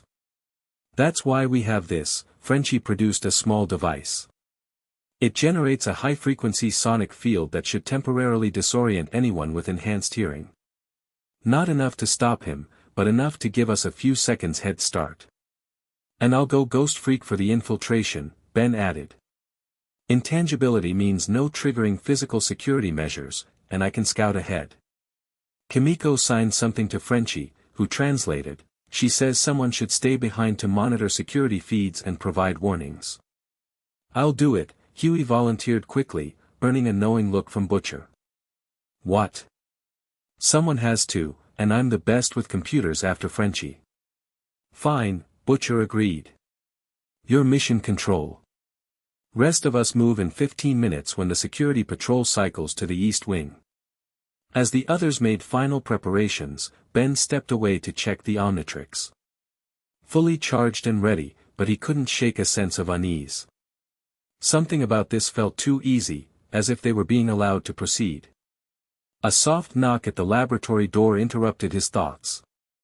Kimiko moved silently into position beside it, ready to neutralize any threat, while Butcher drew his weapon. "We expecting company?" Butcher whispered. Ben shook his head, activating the Omnitrix and scrolling to Ghost Freak as a precaution. The door slid open to reveal Starlight, alone and in civilian clothes. She raised her hands as Kimiko tensed. "Don't shoot," she said quietly. "I'm here to help." "Why should we trust you?" Butcher demanded, not lowering his gun. "Because I know what's on sublevel 8, and you don't," Starlight replied evenly. "And because I can get you there without triggering every alarm in the building." Ben stepped forward. "What is on level 8? Starlight glanced at the hallway before entering and closing the door behind her. The source of the dimensional breaches. And it's not what you think. It's not technology, it's someone. Someone? Frenchie repeated. A person is causing these breaches? Not exactly human, Starlight clarified. Something they pulled through months ago during the first successful test. It's been, helping them, for lack of a better word. Opening doorways to other realities. Ben felt a chill of recognition. What does it look like? Humanoid, but with a clockwork mechanism where its heart should be. It calls itself, Maltruant, Ben finished, dread settling in his stomach. Starlight's eyes widened. You know it? Chronosapien, Ben explained grimly. A time-manipulating species from my universe. Maltruant is one of the worst, obsessed with conquering the time stream and rewriting reality. If Vought has him. He didn't need to finish the thought. That changes our approach, Butcher decided. If this clockwork bastard is helping Vought voluntarily, we can't just stroll in and ask nicely. We need to shut down whatever device they're using to harness his power, Ben said. Maltruant can manipulate time naturally, but to create stable dimensional portals, he'd need amplification technology. Starlight nodded. There's a chamber they keep him in. Some kind of quantum amplifier that focuses his abilities through compound V as a conductive medium. And you'll help us reach it? Butcher asked skeptically. Why? What's your angle? Vought crossed a line, Starlight replied, something hard and determined in her expression. They're not just bringing things here anymore. They've started sending people through, test subjects. Criminals at first, now homeless people, anyone they can grab without causing a stir. They disappear into these portals, and we never find out what happens to them. The room fell silent as her words sank in. Human experimentation, Frenchie murmured. To what end? Colonization, Ben realized. They're sending scouts to assess other realities for resources, technology, maybe even conquest. Using expendable test subjects first, Butcher added darkly. Fucking typical. Starlight checked her watch. Security rotation happens in 10 minutes. If we're doing this, we need to move now. I can bypass the elevator protocols to take us directly to sublevel 8. Butcher exchanged looks with his team, then nodded grudgingly. Alright, Sparkles. You lead, but one hint of a trap, and I'll put a bullet in you before they take us down. Charming as ever, Starlight replied dryly. Let's go. They moved out in formation, Starlight and Ben in front, Butcher and Kimiko flanking, with Frenchie covering the rear. Huey remained behind, patched into security feeds and ready to provide remote assistance. The corridors were eerily quiet as they made their way to a service elevator hidden behind an unmarked door. Starlight placed her palm on a scanner, then entered a complex code. CEO Access Protocol, she explained as the elevator doors opened. I borrowed it from Ashley's tablet during a briefing. Borrowed, Butcher repeated with a smirk. Maybe you're not entirely useless after all. The elevator descended rapidly, bypassing the regular sublevels. No buttons marked the floors, just a smooth panel that lit up with each level they passed. When we reach the bottom, we'll have approximately 2 minutes before the system flags the unauthorized access, Starlight explained. The amplifier chamber is at the end of the main corridor, heavily guarded. Leave the guards to me, Ben said, activating the Omnitrix and transforming into the ghostly form of Ghost Freak. Still creepy as hell, Starlight muttered as the ectonurite single-eye turned toward her. The elevator slowed and came to a stop. When the doors opened, they revealed a stark white corridor stretching ahead, clinical and sterile like a high-tech research facility. 2 guards stood at a checkpoint about 30 yards ahead. Ghost Freak immediately phased through the floor, vanishing from sight. Moments later, both guards slumped unconscious without ever raising an alarm. The spectral alien reappeared, gesturing for the others to follow. Clear, he whispered, voice echoing unnaturally. But there are more ahead. I can sense them. They moved quickly down the corridor, passing laboratories with observation windows revealing disturbing scenes, test subjects connected to machines, scientists monitoring readings, chambers that appeared designed to generate controlled dimensional rifts. Jesus, Butcher breathed as they passed a room where a man floated suspended in a tank of blue liquid, his body partially transformed into something inhuman. They're making new soups. Attempting to, Starlight corrected grimly. The success rate is low. A pulsing blue light emanated from the end of the corridor, growing brighter as they approached. The walls here were reinforced with what appeared to be lead shielding, and warning signs in multiple languages marked the final set of doors. Quantum amplification chamber, Frenchie read from a placard. Maximum security clearance required. Allow me, Ghost Freak said, phasing through the security panel.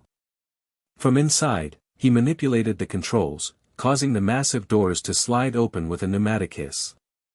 The chamber beyond was enormous, a circular room at least 50 yards across, dominated by a platform in the center. Atop the platform stood what looked like a mechanical being, humanoid but clearly alien, its body composed of red and black metal with clockwork gears visible through transparent sections. Energy pulsed from the central gear in its chest, flowing into surrounding equipment that amplified and directed it toward a shimmering portal hanging in midair. Maltruant, Ghost Freak hissed, transforming back to Ben with a flash of green light. The Chronosapien turned, gears clicking as its face, a featureless metallic surface with a single line serving as a mouth, oriented toward the intruders. Benjamin Tennyson, Maltruant's mechanical voice echoed through the chamber. How unexpected. And yet, perhaps inevitable. You know why I'm here, Ben said, stepping forward. To stop me, as always. Maltruant made a sound like mechanical laughter. But you failed to see the opportunity before us. These humans understand ambition in a way your heroic sensibilities never could. Together, we are rewriting the multiverse. By kidnapping people and sending them as test subjects into other dimensions. Ben challenged. That's not ambition, it's cruelty. A necessary sacrifice for progress, a new voice interrupted. From a side entrance, Stan Edgar emerged, flanked by scientists in lab coats and security personnel with weapons trained on the intruders. Mr. Tennyson, Edgar greeted calmly, as if finding unauthorized visitors in his most secret facility was a minor inconvenience. I see you found your way to Project Crossroads ahead of schedule. And you've brought friends. His gaze landed on Starlight, disappointment evident. Including one of our own. How unfortunate.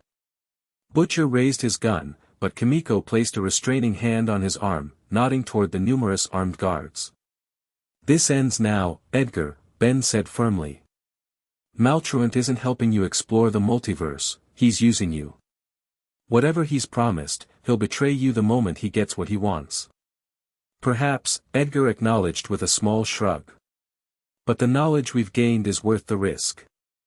And now that you're here. His eyes focused on the Omnitrix. We can complete the final phase.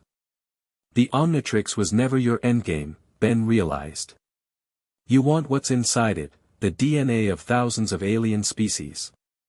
Edgar smiled thinly. Imagine Compound V enhanced with the genetic material of beings evolved under conditions impossible on Earth. Soups with capabilities beyond anything we've created before.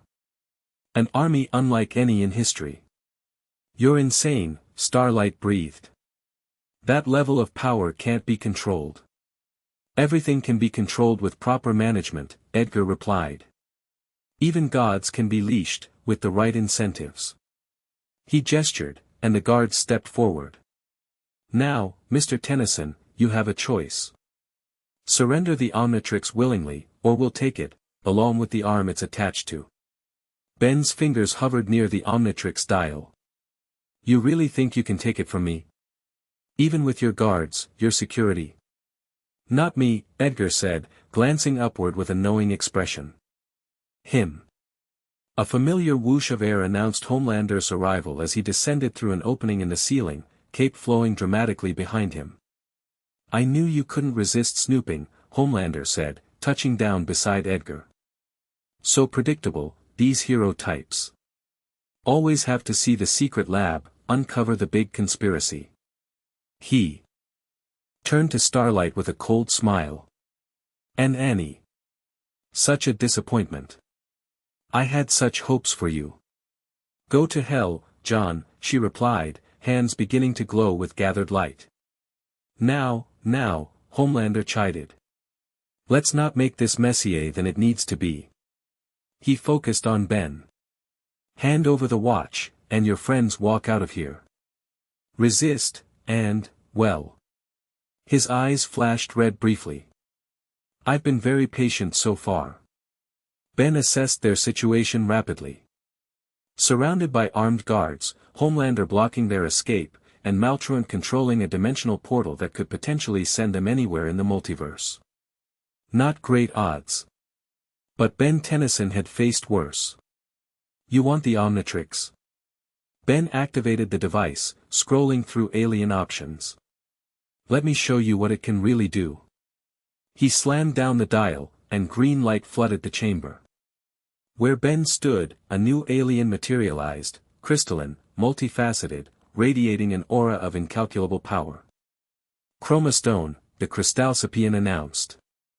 Before anyone could react, Chromastone absorbed the ambient energy in the room and redirected it in a blinding flash that temporarily disabled the guard's vision. In the confusion, Butcher and Kimiko moved with practiced precision, disarming the nearest guards while Frenchie deployed smoke grenades. "The portal controls," Chromastone shouted to Starlight. "Shut them down." Starlight nodded, racing toward the control console while unleashing blasts of light to clear her path. Homelander recovered quickly, charging through the chaos straight for Chromastone. The collision sent both crashing into equipment, but the Crystalcipian's durable form withstood the impact. "You can't win this," Homelander snarled, pushing Chromastone against a wall with enough force to crack the reinforced concrete. "I've held back before, but no more." His eyes glowed red as he unleashed his heat vision point blank. Instead of damaging Chromastone, however, the energy was absorbed, channeled through the alien's crystalline body. "Thanks for the power-up," Chromastone replied, before releasing the absorbed energy in a rainbow-colored blast that sent Homelander flying across the chamber. Meanwhile, Maltruant had moved to intercept Starlight, mechanical arms extending to block her path to the controls. "Your resistance is futile," the Chronosapian stated. "The convergence has already begun." Indeed, the dimensional portal was expanding, energy patterns shifting as it grew more unstable. Through the shimmering aperture, glimpses of other realities became visible, some recognizable, others utterly alien. "What have you done?" Starlight demanded, blasting Maltruant with light energy that the mechanical being simply absorbed. "Created a cascade," Maltruant replied, gears spinning faster. "Soon, all realities will bleed together, allowing me to reshape them as I see fit. Your Vought leaders believed they controlled the process, but they merely provided the catalyst." Across the chamber, Chromastone grappled with Homelander while Butcher, Kimiko, and Frenchie fought the remaining guards. Edgar had retreated to a protected observation area, calmly watching the chaos unfold. "Ben!" Frenchie shouted over the din, "The portal is becoming unstable. If it collapses with this level of energy, it'll take half the eastern seaboard with it," Chromastone finished grimly. He needed to end this quickly. Dodging another of Homelander's attacks, Chromastone hit the Omnitrix symbol, transforming in a flash of green light. Where the crystalline alien had stood, a new form appeared, a massive, robotic being with clocks embedded in its chest and shoulders. "Clockwork," the new alien announced, its metallic voice resonating with temporal energy. Homelander paused, momentarily confused by the transformation. "Another one? How many of these things do you have?" "Enough," Clockwork replied simply, before turning his attention to Maltruant. "It's over. I'm shutting this down." "You cannot," Maltruant challenged. "Only a Chronosapian of my caliber can control a rift of this magnitude." You lack the necessary power. Maybe alone, Clockwork conceded. But not with help. He gestured to Starlight, who immediately understood. She began channeling her light energy directly into Clockwork's central gear, supercharging his temporal abilities. Simultaneously, Clockwork extended his arms toward the expanding portal, green temporal energy flowing from his body to counter Maltruant's influence. The two Chronosopians engaged in a tug-of-war for control of the dimensional rift, reality itself seeming to warp around them as their conflicting energies clashed.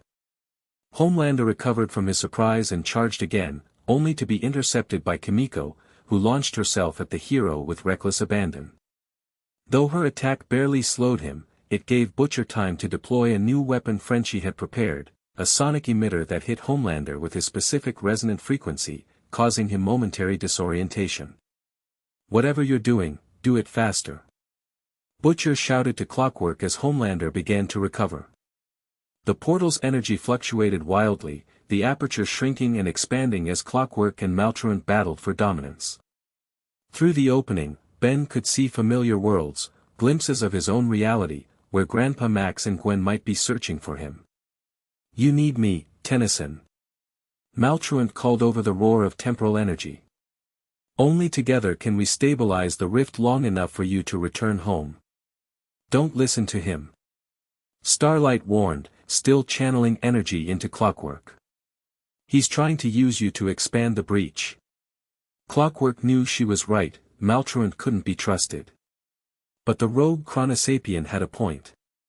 The portal was his only way home, and closing it completely would strand him in this reality. A decision had to be made. "Frenchie," Clockwork called. "The amplifier controls. Recalibrate them to my energy signature." The Frenchman dodged a guard's attack and raced to the control panel, fingers flying across the interface. "What settings?" "Temporal resonance frequency 52.7. Clockwork instructed, continuing his energy battle with Maltruant. "Stabilize the portal but isolate it from Maltruant's influence." Frenchie worked frantically while Butcher and Kimiko held off the remaining security forces. Homelander, recovered from the sonic attack, flew toward Clockwork with murderous intent. "You're not going anywhere," the superhero snarled. Starlight intercepted him with the most powerful light blast she could generate, momentarily blinding Homelander and causing him to crash into the chamber wall. "I've got it," Frenchie announced. Portal stabilizing at 52% and holding. The chaotic energy began to coalesce, the portal shrinking to a more manageable size but maintaining its stability. Through the aperture, the familiar skyline of Ben's Bellwood was clearly visible. "No!" Maltruant raged, pouring more power into his efforts to regain control. "You cannot deny me the multiverse." "Watch me," Clockwork replied, hitting the Omnitrix symbol once more. In a flash of green light, he transformed into a small, frog-like alien with enhanced intelligence. "Gray matter," the Galvan announced, immediately leaping to the control console beside Frenchie. "Manual override initiated. Isolating dimensional coordinates to Earth Prime." Gray Matter's tiny hands moved with incredible speed, reconfiguring the equipment to lock onto his home reality while severing Maltruant's connection to the portal. "It's working," Frenchie confirmed, watching the reading stabilize. Portal integrity at 67% and climbing. Across the chamber, Homelander had recovered and was battling both Starlight and Kimiko, his usual restraint abandoned in favor of raw fury. Equipment exploded under his heat vision, and the structural integrity of the facility began to fail as his power lashed out indiscriminately. "We need to go," Butcher shouted, firing his weapon at approaching guards. "This whole place is coming down." Gray Matter finished his adjustments and hit the Omnitrix again, transforming into a massive alien composed of swirling cosmic energy. "Atomix," the nuclear alien announced, floating above the chaos. With a gesture, Atomix created a containment field around Maltruant, temporarily immobilizing the rogue Chronosapien. "HMNA HMNA HMNA." Atomix chanted, building power before directing it at the portal, stabilizing it further. The gateway is secure, he announced to the boys and Starlight. But it won't last long. We need to move now. What about him? Butcher nodded toward the contained maltruant. He stays, Automix decided firmly. This world's authorities can deal with him. And what about us? Starlight asked, deflecting another of Homelander's attacks. The moment we're gone, he'll kill everyone who knows about this project. She was right. Leaving the boys and Starlight to face Vaught's wrath alone wasn't an option. But neither was staying in this reality indefinitely. Then you come with me, Automix decided. All of you. Through the portal. To your world. Frenchie asked, eyes widening at the possibility. It's that or stay and face him, Automix nodded toward Homelander, who was fighting his way through debris toward them, eyes glowing with murderous rage. Butcher glanced at his team, then at the approaching superhero. Fuck it. Not like we've got much to lose. Lead the way, alien boy. Automix created a protective energy field around the boys and Starlight, lifting them toward the portal as the facility continued to crumble around them. Homelander flew straight for them, breaking through falling debris. You're not taking them anywhere, he roared, heat vision blazing. Automix intercepted the beams with a nuclear energy shield, the collision creating a shockwave that accelerated the structural collapse. It's over, Homelander, Automix declared.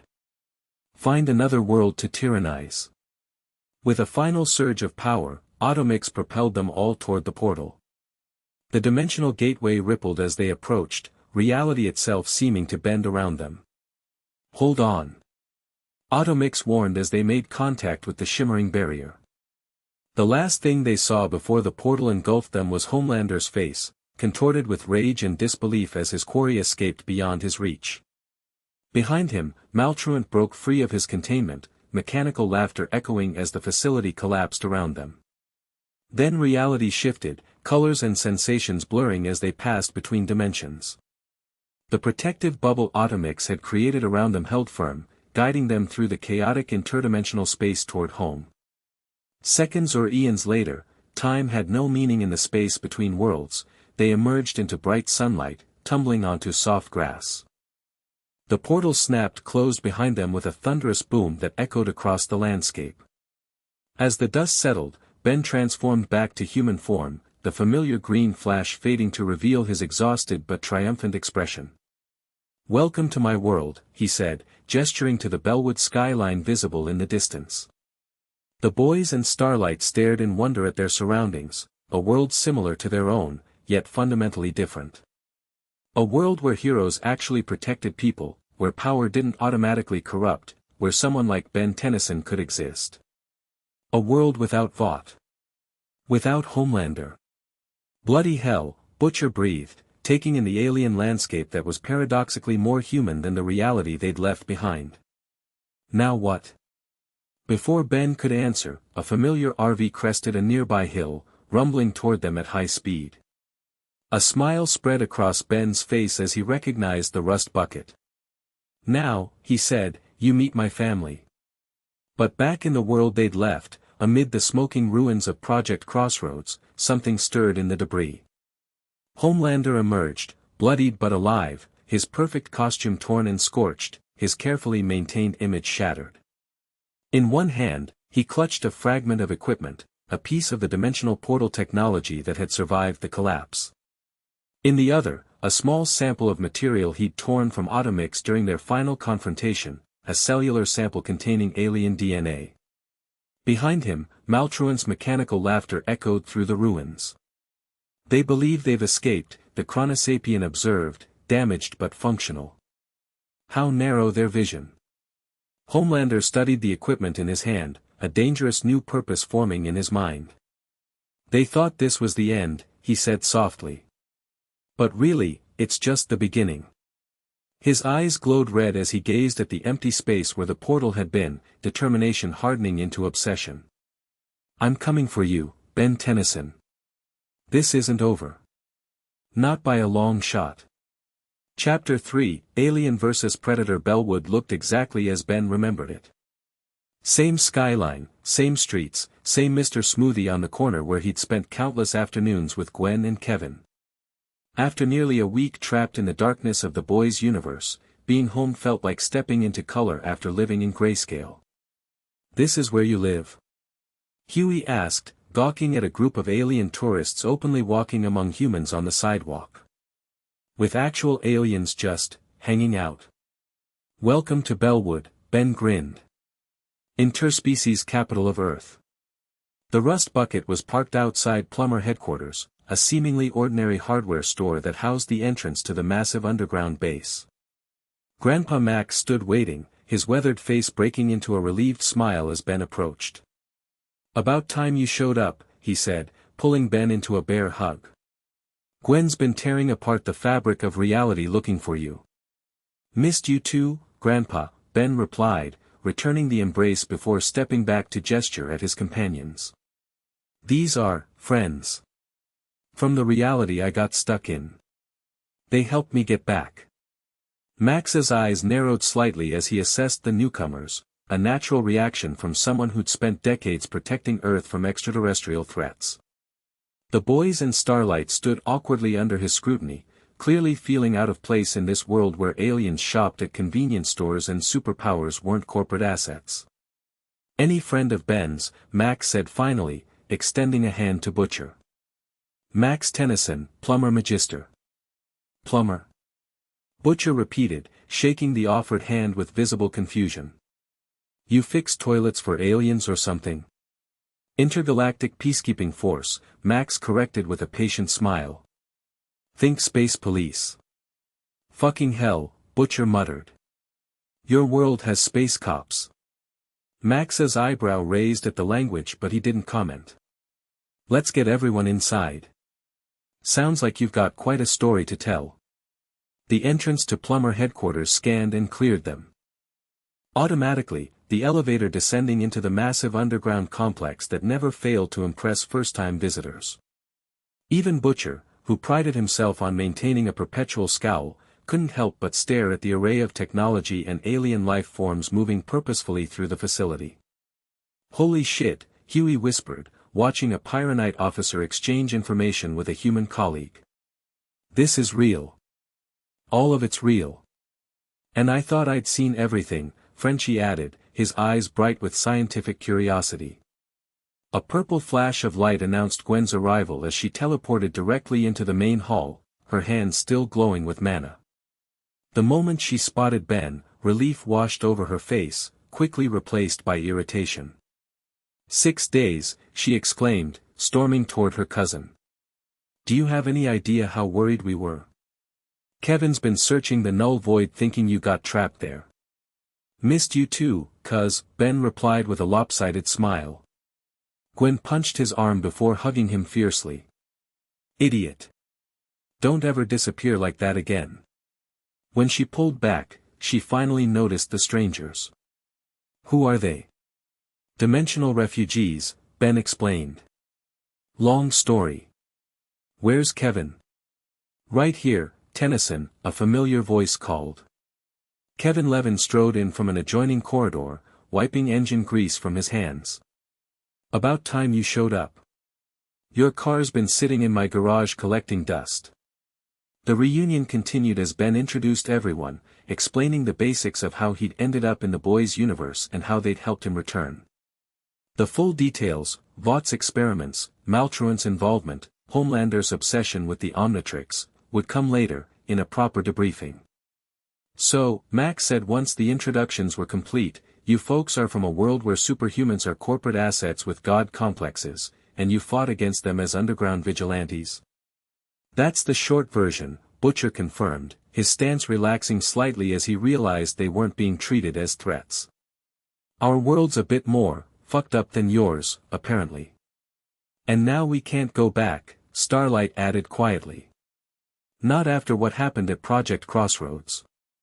A moment of awkward silence followed as the reality of their situation sank in. These weren't just visitors, they were essentially stranded in an unfamiliar universe, cut off from everything they knew. "We'll figure something out," Ben assured them. "For now, you're safe here." The plumbers can provide temporary accommodations until we sort everything out. And we should run some tests, Gwen suggested. Make sure the dimensional transition didn't have any negative effects on your physiology. I'll show them to the medical bay, Max offered. You three, he pointed to Ben, Gwen, and Kevin, briefing room in 20 minutes. I want the full story. As Max led the boys and Starlight away, Kevin turned to Ben with a raised eyebrow. So, dimensional travel, huh? That's a new one even for you, Tennyson. Trust me, Ben sighed, watching his new friends disappear down the corridor. You haven't heard the half of it. Maltruant? Gwen repeated, her expression grave as Ben finished recounting his adventure. You're sure it was him? They sat around the briefing room table, holographic displays showing data from Ben's Omnitrix and scans of the dimensional rift that had brought them home. Definitely him, Ben confirmed. Same pompous attitude, same obsession with controlling reality. He was using Vought's experiments to access the multiverse. That tracks with what we discovered here, Max said, bringing up new data on the main screen. The temporal disturbance that pulled you away registered as a chronosapien energy signature. We thought it was Professor Paradox at first, but the pattern was wrong. Corrupted somehow. Compound V, Ben suggested. They were using it to amplify Maltruant's natural abilities, creating stable portals between dimensions. Kevin leaned forward, studying the energy readings. If Maltruant survived the facility collapse, then he might still have access to dimensional travel technology, Gwen finished, the implication clear. And Homelander seemed pretty determined to follow us, Ben added grimly. He's not the type to give up when he's fixated on something. From what you've described, this Homelander character sounds worse than Vilgax, Max observed. A living weapon with no moral constraints and the adoration of an entire planet. At least Vilgax is honest about being a conquering warlord, Ben replied. Homelander pretends to be a hero while being a complete monster underneath. And he's obsessed with getting the Omnitrix. Join the club, Kevin snorted. What is it about that watch that makes every power-hungry freak want it so badly? Ultimate power tends to attract ultimate egos, Gwen said dryly. Max studied the data with a concerned expression. If there's any possibility of them finding a way through to our dimension, we need to be prepared. I'll alert the other plumber bases and put monitoring systems in place to detect any unusual temporal or dimensional activity. What about the boys? Ben asked. They risked everything to help me. We can't just stick them in protective custody forever. We won't, Max assured him. But they'll need time to adjust. Their world sounds significantly different from ours in terms of how powered individuals are viewed and regulated. Starlight might adapt easier, Ben suggested. She has powers similar to energy beings we've encountered before. Maybe the plumbers could use someone with her skills. And Butcher? Kevin raised an eyebrow. Guy seems like he's got more issues than a comic book store. He's complicated, Ben admitted. All of them are. They've seen the worst of what happens when power goes unchecked. It's made them somewhat extreme in their methods. We'll cross that bridge when we come to it, Max decided, closing the holographic displays. For now, get some rest. You've been through a lot, and will need everyone at full strength if trouble follows you home. Ben nodded, suddenly feeling the accumulated exhaustion of the past week. Sounds good. I could use a real cheeseburger and about 12 hours of sleep. As they filed out of the briefing room, Gwen caught Ben's arm, holding him back until the others were out of earshot. You're not telling us everything, she said quietly. What else happened over there? Ben hesitated. His cousin had always been perceptive, especially when it came to his state of mind. It was just different, he finally said. Their world, their version of heroes. It made me think about what we do here, how lucky we are to have systems in place. The plumbers, the alliances with other worlds. There, it's just corporations exploiting powered people, and powered people exploiting everyone else. And that bothers you, Gwen observed. It should bother anyone, Ben replied. Homelander is what I could have become if I'd gone down a different path with the Omnitrix. All that power, no real accountability. But you didn't, Gwen reminded him firmly. That's what matters. Ben nodded, though the comparison still troubled him. Yeah. Anyway, I'm gonna check on our guests, make sure they're settling in okay. Ben, Gwen called as he turned to leave. I'm glad you're back. It wasn't the same without you. He managed a genuine smile at that. Thanks, dweeb. Missed you too. In the medical bay, the boys and Starlight were undergoing standard dimensional transition examinations, non-invasive scans to ensure their molecular structure had stabilized properly after the journey. Ben found them sitting on examination tables, looking uncomfortable but cooperative as Plumber medical staff moved around them with technology far beyond anything they'd seen in their world. So? Ben asked, leaning against the doorframe. How's everyone holding up? Your doctors have tails, Butcher replied flatly. And one of them is made of fucking crystals. You get used to it, Ben assured him. Medical tech here is way beyond Earth standard. Anyway. They'll have you checked out in no time. They said we're fine, Huey reported, watching with fascination as a holographic display showed his complete anatomical structure. Apparently dimensional travel isn't harmful to humans as long as you're properly shielded during transition. What happens if you're not properly shielded? Frenchie asked curiously. Best case, cellular degradation, Ben answered. Worst case, let's just say there's a reason most species don't dimension hop without specialized equipment. Great, Butcher muttered. Good to know we could have ended up as interdimensional mush. Starlight, who had been quietly observing everything, finally spoke up. Your grandfather seems nice. Less intimidating than I expected for someone who runs an intergalactic police force. Ben smiled. Grandpa Max is the best. Taught me everything I know about being a hero. Well, most of it, anyway. And this is really your life? Huey gestured around them. Aliens and space police and saving the universe on a regular basis. Pretty much, Ben confirmed with a shrug. Though usually with fewer interdimensional refugees. Kimiko, who had been silently watching the alien medical staff with intense curiosity, signed something to Frenchie. She wants to know if there are others like her here, Frenchie translated. People with abilities. Ben considered this. There are metahumans, people with natural powers, but they're relatively rare on Earth. Most powered individuals are either aliens, have alien ancestry, or use technology. It's different from your world, where powers come from Compound V. A plumber doctor, a blue-skinned Kinesillaran with a medical insignia, approached with a tablet display. All scans complete, Mr. Tennyson, she reported. Your friends are in excellent health, though we detected some unusual cellular modifications in all of them. Compound V, Starlight explained. It's in all of us to some degree. Even those without obvious powers. The doctor nodded. Fascinating. I'd like to run some additional tests if you're willing. This compound seems to have remarkable properties. Later, Dr. Lana, Ben interjected, seeing Butcher's immediate wariness. They've been through enough for one day. Dr. Lana nodded understanding. Of course.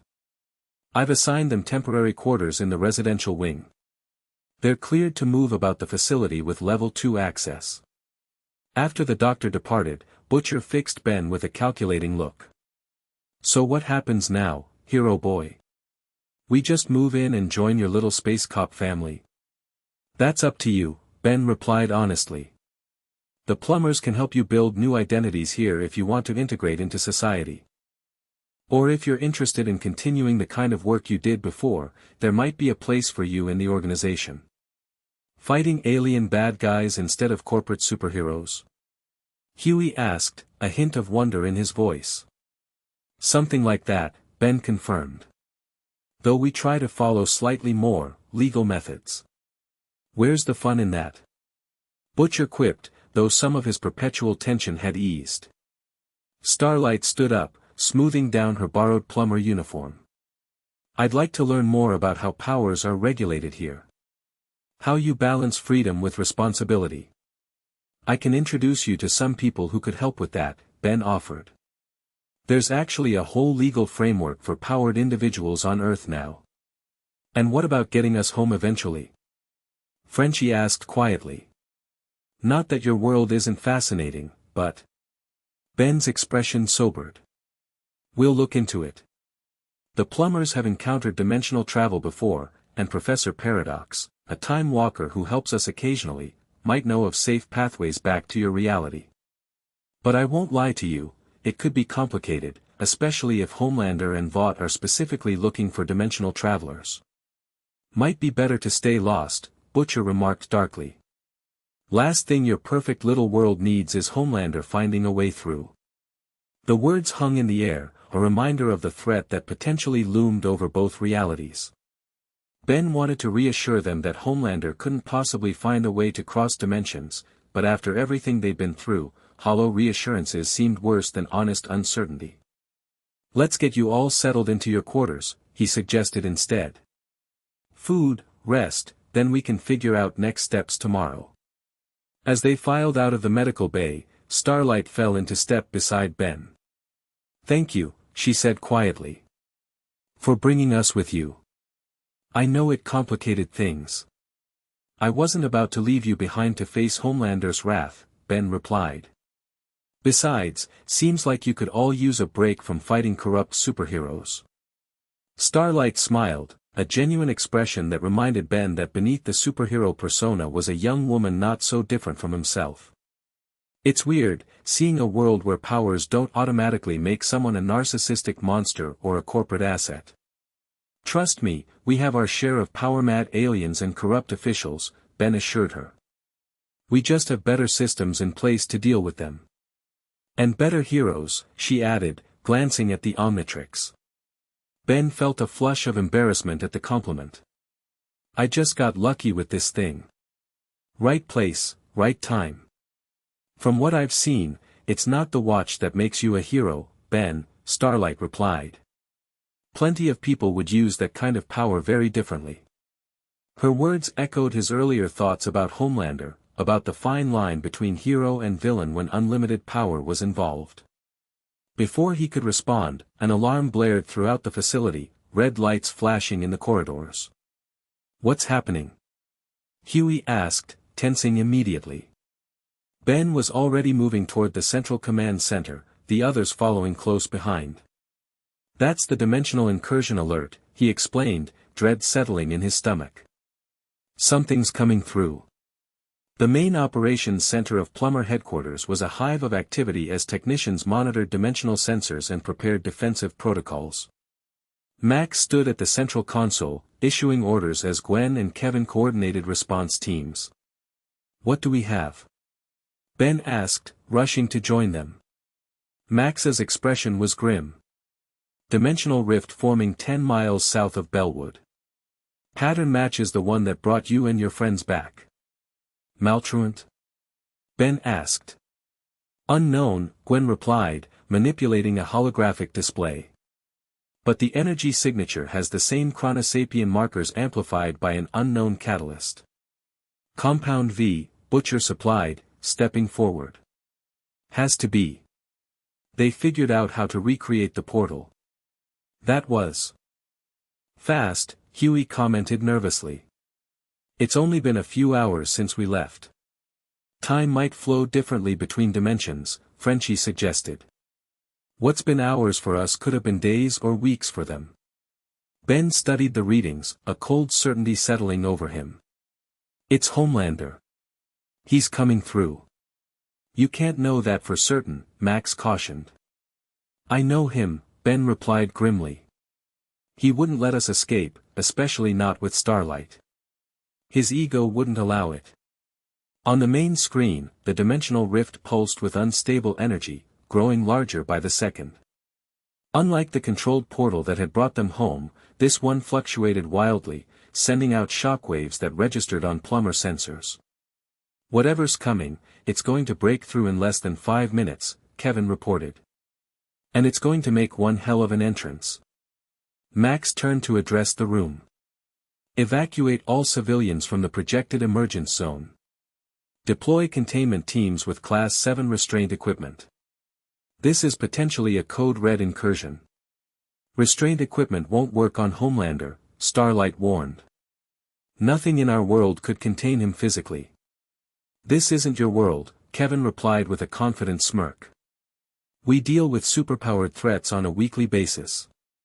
"Not like him," Butcher countered darkly. "Trust me, mate. Your standard procedures won't cut it." Ben made a quick decision. "I'll go." "Alone?" "Absolutely not," Max responded immediately. "Grandpa, I've faced him before. I know what he can do, how he thinks." Ben activated the Omnitrix, scrolling through alien options. "If it is Homelander, I'm the best chance we have of containing him before he hurts anyone." "He's right," Butcher admitted reluctantly. "Tennyson's the only one who's gone toe-to-toe with Homelander and come out on top." Gwen stepped forward, mana already glowing around her hands. "Then I'm coming with you." "Me too," Kevin added, touching a metal panel and absorbing its properties. Ben wanted to argue but knew it would be pointless. Instead, he nodded gratefully. "Fine. But the rest of you stay here. If things go sideways, you'll be our backup." Max clearly didn't like the plan but recognized the logic. "Take a strike team Rhino for support. Full containment protocols. And Ben," he added as they turned to leave, "don't take any unnecessary risks. If it is this Homelander character, we contain and assess. No heroics. When do I ever do anything risky?" Ben replied with a forced grin that fooled no one. As they headed for the deployment bay, Starlight fell into step beside them. "I'm coming too," she stated in a tone that brooked no argument. "I know Homelander better than anyone here except Butcher. You'll need my insight." Ben wanted to refuse, to keep her safely away from the man who had terrorized her world, but the determination in her eyes changed his mind. "All right. But you stay with the strike team unless absolutely necessary." Minutes later, they were airborne in a plumber transport ship, racing toward the coordinates of the dimensional breach. Through the viewports, they could see the rift, a crackling tear in reality that distorted the air around it, hovering 50 feet above an abandoned quarry. "Smart choice of location," Kevin commented. "Minimal collateral damage potential. Or a strategic landing zone with high ground advantage and clear sight lines," Butcher countered over the comm from headquarters. "That's how Homelander thinks." The ship set down at a safe distance, and the strike team deployed in practiced formation, establishing a perimeter with energy barriers and specialized containment equipment. Ben, Gwen, Kevin, and Starlight moved to the forward position, watching as the rift expanded. "It's destabilizing," Gwen observed, her hands glowing with mana as she sensed the energies involved. "Whatever's coming through is forcing it open beyond its natural tolerance." "Get ready," Ben warned, activating the Omnitrix. "If it's Homelander, he'll come through hot." The rift pulsed once, twice, then exploded outward in a blinding flash of energy. When the light faded, a familiar figure hovered in the air where the portal had been, blonde hair, American flag cape, blue uniform with a stylized emblem. Homelander had arrived in their world. But he wasn't alone. Beside him floated a dark-haired woman in a black and purple costume, Stormfront, a powerful suit Ben had heard mentioned but never encountered. And behind them, emerging through a portal that remained partially open, came more figures in distinctive Vought-designed costumes. "The Seven," Starlight whispered in horror. "He brought them all." Homelander smiled down at them, his perfect media expression firmly in place despite the interdimensional journey. "Ben Tennyson," he called, voice carrying easily across the distance. "Did you really think you could run from me?" Ben stepped forward, already scrolling through alien options. "How did you find us?" Your friend Maltruant was quite helpful once properly motivated, Homelander replied, descending slowly but remaining well above striking distance. Fascinating being. Almost as interesting as you. His gaze shifted to Starlight, and his smile turned cruel. Annie. The prodigal daughter. I'm disappointed in you. Go to hell, John, she responded, hands beginning to glow with gathered light. Homelander chuckled before addressing the plumber forces arrayed before him. I assume these are the authorities in this reality. How quaint. Alien police playing peacekeeper while monsters walk among you. His eyes locked on Ben. Sound familiar? What do you want, Homelander? Ben demanded, though he already knew the answer. What I've always wanted, the superhero replied calmly. Order. Control. A world that recognizes its true protectors. He gestured to the portal behind him, which continued to pulse with unstable energy. Your world seems nice. Clean. Orderly. Perfect for a fresh start. Invasion, Gwen realized. You're planning to colonize our Earth. Such an ugly word, Homelander replied. I prefer salvation. Your world clearly needs proper leadership. Once we've established ourselves, your people will thank us. Behind him, more figures emerged from the portal, not members of the Seven this time, but armed soldiers in Vought tactical gear, dozens of them forming ranks in midair through some kind of anti-gravity technology. That's enough, Ben declared, selecting an alien form. This world is protected. He slammed down the Omnitrix dial, and green light engulfed him. Where Ben had stood now rose a massive, humanoid plant creature with a woody body and fiery head. Swampfire, the Methanosian announced. Homelander looked unimpressed. The plant thing? Really? I was hoping for something with a bit more punch. Swampfire smiled grimly. You asked for it.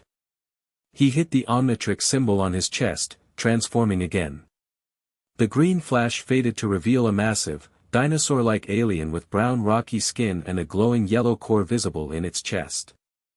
Humungosaur, the Vaxasaurian roared, immediately growing to his full 60-foot height. Homelander's confident expression faltered slightly at the transformation. Now that's more like it. Beside Ben, Gwen's hands glowed with magenta energy as she created mana platforms in the air. Kevin, covered in metallic armor absorbed from the ship, formed his hands into bladed weapons. Starlight gathered light energy until she shone like a small sun. Last chance to leave peacefully, Humungosaur warned, voice booming across the quarry. This isn't your world, Homelander. You don't belong here. I belong wherever I choose, Homelander replied coldly. The Seven. Show them how we deal with resistance. What followed was chaos. A train shot forward in a blur of motion, targeting the plumber containment teams. Black Noir descended silently toward Kevin, blades drawn. The Deep directed a sudden surge of water from the quarry pond toward the positioned forces, while Stormfront unleashed lightning at Gwen's mana shields. Homelander himself charged straight for Humungosaur. Eyes glowing red as he prepared his heat vision. The collision between the two titans shook the ground, Humungosaur's massive arms closing around Homelander as they crashed through the quarry wall. Stone shattered around them, dust billowing as they grappled. I've gotten stronger since we last met, Homelander snarled, breaking Humungosaur's grip with surprising ease. Your little transformations won't save you this time. He unleashed his heat vision at point-blank range, the beam burning into Humungosaur's thick hide. The Vaxasaurian roared in pain but counterattacked, his massive fist connecting with Homelander's jaw in a thunderous impact that sent the superhero flying backward. Across the battlefield, the other confrontations unfolded with similar intensity. Gwen trapped Stormfront in a mana bubble, only for the Nazi soup to shatter it with a concentrated blast of plasma lightning. Kevin engaged Black Noir in a brutal close-quarters fight, his absorbed metal armor barely withstanding the assassin's enhanced strength and bladed weapons. Starlight found herself facing her former teammates, the Deep and A-Train, who circled her warily. Come on, Annie, A-Train taunted, zipping around her at super speed. You really think these aliens are better than us? We're family. You were never my family, Starlight replied, unleashing a blast of light that caught A-Train mid-stride, sending him tumbling across the ground. The plumber forces held their own against the Vought soldiers, superior technology compensating for the invaders' enhanced capabilities. Energy shields deflected weapons fire, while containment fields captured several soldiers who ventured too close to the defensive line. But the portal remained open, pulsing with unstable energy as more Vought forces emerged. If the connection between worlds wasn't severed soon, this initial incursion could become a full-scale invasion. Humongosaur saw the danger as he continued battling Homelander, each blow creating shockwaves that rippled across the quarry. He needed to end this quickly and close that portal. Hitting the Omnitrix symbol, he transformed again, this time into a white and green humanoid with circuit patterns covering his body. Upgrade, the galvanic mechamorph announced, immediately stretching his liquid metal form toward the nearest plumber vehicle. Merging with the technology, Upgrade enhanced the vehicle into a more powerful configuration, weapon systems expanding and improving instantly. Target the portal stabilizers, he commanded through the vehicle's communication system. The devices on either side maintaining the rift. The enhanced vehicle fired precision energy beams at the equipment flanking the dimensional opening, destroying one stabilizer in a shower of sparks and damaged components. Homelander realized the threat and abandoned his attack on the ground forces, shooting upward to intercept the second beam. His heat vision countered the energy weapon, creating a deadlock as forces pushed against each other. Now, Gwen. Upgrade called. Understanding immediately, Gwen teleported directly to the second stabilizer, hands glowing with mana. With a focused burst of magical energy, she overloaded the device, causing it to explode violently. The effect was immediate, the portal began to contract, its edges becoming unstable as the artificial support maintaining the connection failed. Vought soldiers still emerging were caught in the fluctuating energy field, some pulled back into their home dimension, others flung out haphazardly. No! Homelander roared, abandoning his position to fly toward the closing portal. Stabilize it now! But it was too late. The rift collapsed in on itself with a thunderous implosion, sending a shockwave across the battlefield that knocked combatants from both sides off their feet. When the dust settled, the portal was gone, leaving Homelander and those who had already crossed through stranded in Ben's world. Upgrade detached from the vehicle, transforming back to Ben as he assessed the situation. The seven were scattered but regrouping, Vought soldiers forming defensive positions around them. Without reinforcements or a way home, they were outnumbered and in unfamiliar territory, but no less dangerous. Homelander hovered above the battlefield, rage contorting his perfect features as he realized what had happened. His heat vision lashed out indiscriminately, slicing through abandoned equipment and creating trenches in the earth. You think this changes anything? He snarled, focusing again on Ben. You've just trapped us here. Forced our hand. It's over, Homelander, Ben replied, activating the Omnitrix again. You're outnumbered, outgunned, and on our turf now. Surrender. Homelander's laugh was chilling in its complete lack of humor. Surrender? I don't think you understand who I am, what I'm capable of. His gaze swept over the assembled plumber forces. I could kill everyone here before your hand reaches that watch. Maybe, Ben acknowledged. But you won't get the Omnitrix. And without it, you have no way home. Ever. For a moment, the superhero seemed to consider this, calculations running behind his cold blue eyes. Then something shifted in his expression, a decision made. The seven, he commanded. Tactical Formation Sigma. Target the leadership. The remaining members of the seven immediately changed their approach, disengaging from individual battles to focus their attacks on Ben, Gwen, and the plumber commanders. It was a disciplined, coordinated assault that spoke of extensive training together, something Ben hadn't anticipated. A-Train created a distracting vortex while Black Noir launched a precision attack on the command post. The deep summoned a massive wave from the quarry reservoir, threatening to flood the plumber positions. Stormfront provided aerial support with devastating lightning strikes that overloaded energy shields. And in the confusion, Homelander shot directly toward Ben, moving faster than he had in their previous encounters. Whatever he'd done to enhance his powers between dimensions, it had worked. His speed and strength seemed magnified. Ben barely had time to slam down the Omnitrix dial before Homelander reached him. The green flash temporarily blinded the charging superhero, giving Ben the moment he needed to complete his transformation. Chroma Stone, the Crystalcipian announced as Homelander's fist connected with his crystalline body. The impact sent Chroma Stone flying backward through several rock formations, but his durable form absorbed much of the damage. More importantly, he absorbed the kinetic energy of the blow, storing it for his counterattack. Homelander followed up immediately, heat vision blazing toward the downed alien. Chroma Stone raised his hands, capturing the energy beam and channeling it through his body, adding it to his growing power reservoir. "Thanks for the recharge," Chroma Stone called, before releasing the combined energy in a rainbow-colored blast that caught Homelander directly in the chest. The superhero was thrown backward by the force, actually showing signs of pain for perhaps the first time in his life. He touched down, a hand going to his chest where the blast had scorched his uniform. "That hurt," he said, sounding more surprised than injured. "Good. It's been too long since I've had a real fight." Across the battlefield, the tide was beginning to turn. Gwen had trapped Stormfront in a series of nested mana constructs that even the electrokinetics powers couldn't penetrate. Kevin had engaged Black Noir, the two locked in a brutal close-quarters fight that was gradually favoring Kevin's adaptability over Noir's rigid training. Starlight faced off against A-Train and the Deep, her light powers keeping the speedster at bay while Plumber forces contained the aquatic soup with specialized dehydration technology. The Vought soldiers, without their portal home or command structure, were beginning to surrender to the superior Plumber forces.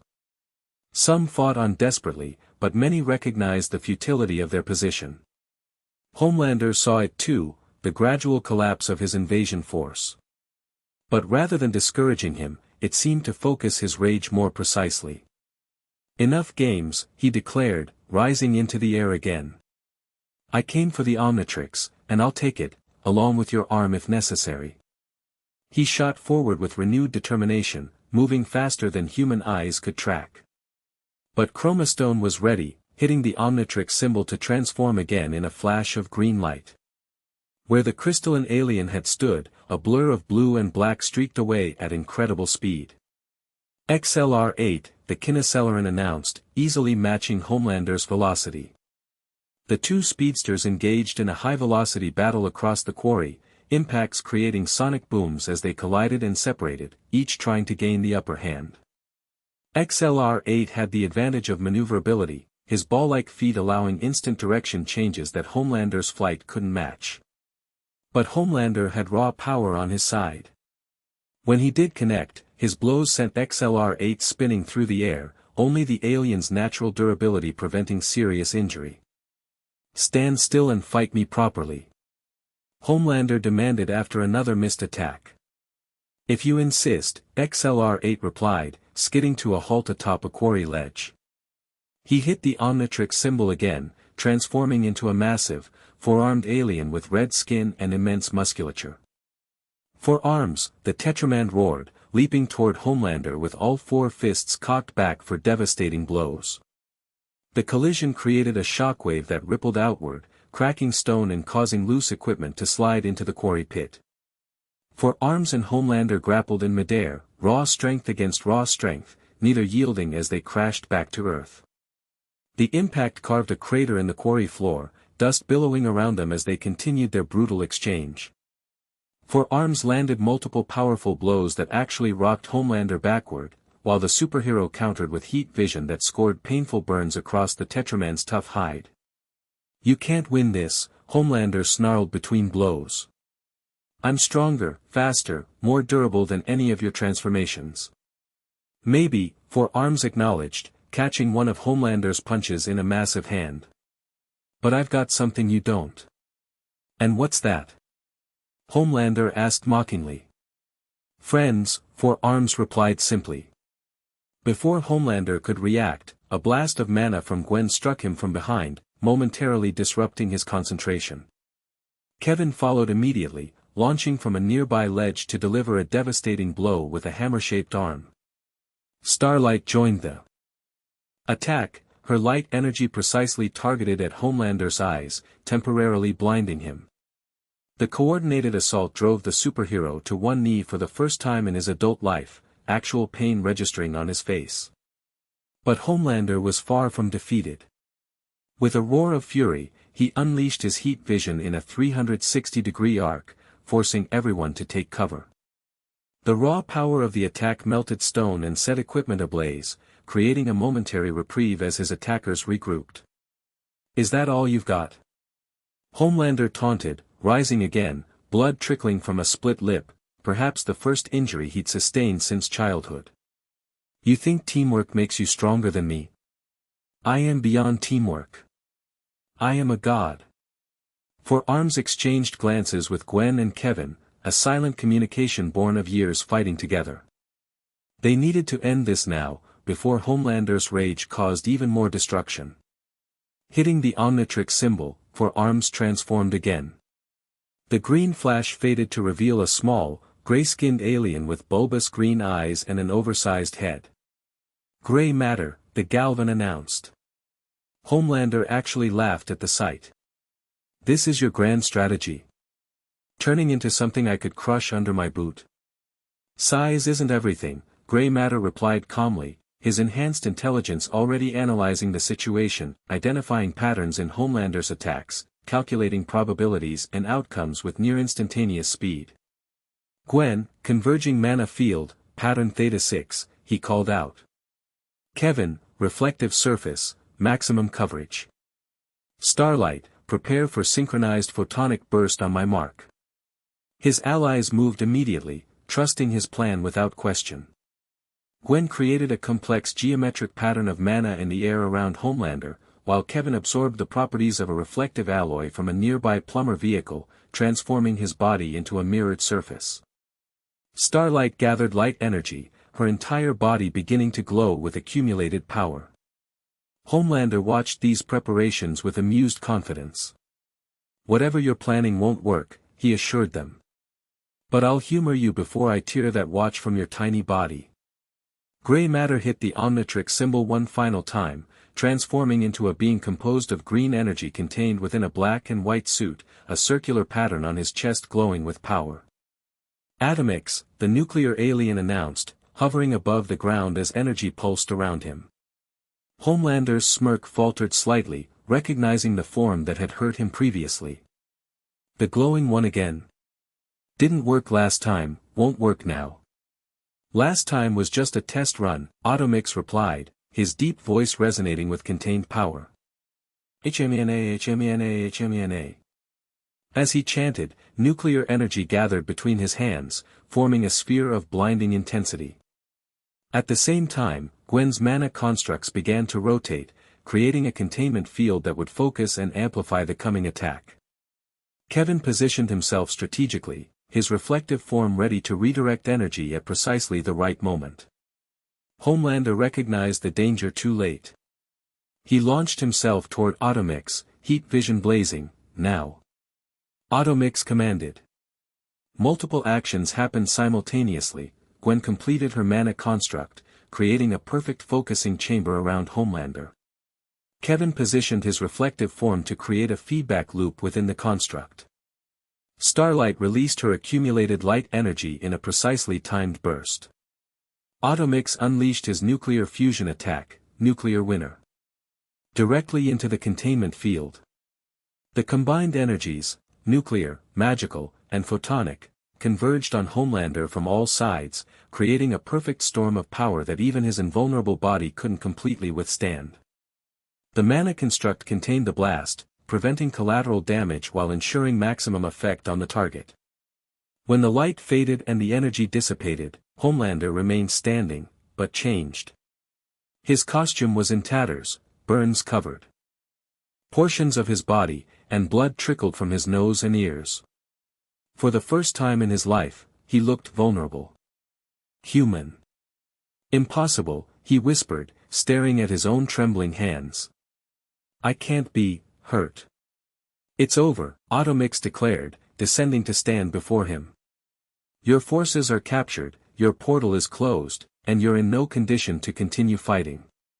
Around them, the battlefield had indeed quieted.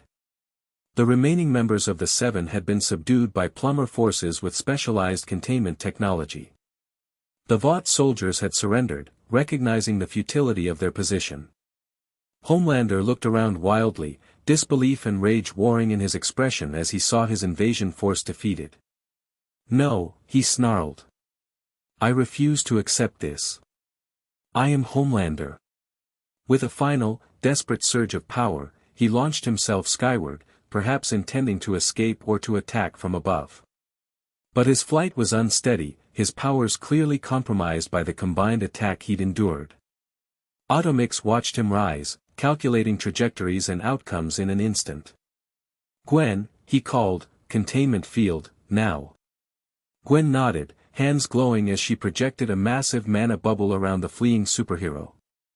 Homelander collided with the barrier, heat vision flaring against it, but in his weakened state, he couldn't break through. Automix flew upward, hovering before the contained Homelander, who pounded futilely against the magical barrier. This isn't over, Homelander hissed, his perfect media facade completely shattered. I'll find a way to get free, to get what I want. I always do. Not this time, Automix replied calmly, before hitting the Omnitrix symbol and reverting to human form. Ben Tennyson stood on a mana platform Gwen had created, facing the most dangerous being from the boys' universe through the translucent barrier. You know what the difference is between us, Homelander? Ben asked quietly. It's not the power. It's not even how we use it. It's that I know I'm just a guy with an alien watch. But you? You actually started believing you were a god. Homelander's face contorted with rage, but there was something else in his expression too, something almost like fear as he realized his defeat was real and final. Take him to containment, Ben instructed the plumber forces that had arrived to secure the captured invaders. Maximum security, specialized protocols based on his powers. As Homelander was transported away, still contained within Gwen's mana field, Ben turned to survey the aftermath of the battle. The quarry was devastated, equipment destroyed, the landscape permanently altered by the clash of powers, but no civilian casualties, no collateral damage beyond the immediate area. All things considered, they'd gotten lucky. Starlight approached, watching as the Seven were loaded into separate containment transports. What happens to them now? She asked quietly. Secure holding at Plumber headquarters until we determine the best long-term solution, Ben replied. They can't go back to your world, and they can't be allowed to roam free in ours. And the portal technology? Destroyed, at least the components on this side. Ben gestured to the area where the rift had been. We'll have to hope your world does the same with theirs. The boys joined them, Butcher looking almost disappointed to have missed the main action. So that's it then. Homelander finally gets what's coming to him. Justice, not revenge, Ben corrected. He'll be contained, not harmed. Butcher snorted. Always the hero, Tennyson. Something like that, Ben agreed with a tired smile. As cleanup operations began and the injured received medical attention, Ben found himself standing at the edge of the quarry, looking out over the battlefield. Gwen joined him silently, her presence comforting after the intensity of the confrontation. You okay? She asked after a moment. Ben considered the question seriously. Yeah, I think so. It's just, seeing someone like Homelander, what he represents. The same power that makes me a hero made him a monster. It's not the power, Gwen reminded him. It's the person. Always has been. Ben nodded, glancing at the Omnitrix. I know. Still, makes you think. That's not a bad thing, Gwen replied with a small smile. Keeps you grounded. They stood in companionable silence for a moment longer before Max's voice came through their communicators, calling them back to headquarters for debriefing. The crisis might be contained, but the aftermath would require careful management, establishing new identities for the boys and Starlight, determining long-term containment protocols for Homelander and the Seven, ensuring no further breaches occurred between dimensions. Just another day in the life of Ben Tennyson, really. 2 weeks later, Ben stood in the monitoring center of Plumber headquarters, watching as the boys prepared for their first official mission as provisional Plumber agents. After much debate and psychological evaluation, Max had decided their unique experiences made them valuable assets, provided they operated under proper supervision. Butcher, predictably, had chafed at the constraints but ultimately accepted them as preferable to civilian life. Huey had taken to the technical aspects of Plumber operations with surprising aptitude. Frenchie had found kindred spirits among the Xenotechnology division. Kimiko had begun training with specialized combat instructors who didn't mind her silence. And Starlight, Annie January officially now, had been granted full Plumber status, her powers and temperament making her an ideal candidate. She would be working alongside Gwen on a task force specialized in energy-based threats. They're adapting well, Max observed, joining Ben at the monitoring station. Better than I expected, given their backgrounds. They're survivors, Ben replied. And they know how to work together, even if Butcher tries to pretend he's a lone wolf.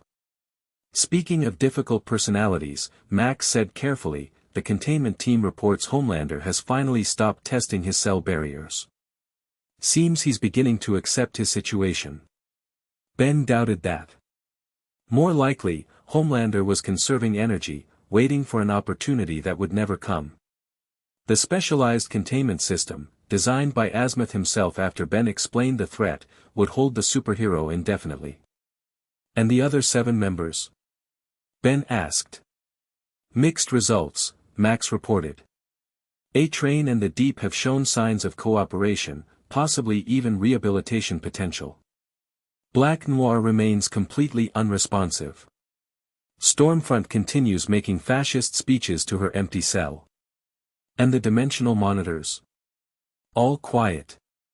No signs of any attempts to breach from the other side.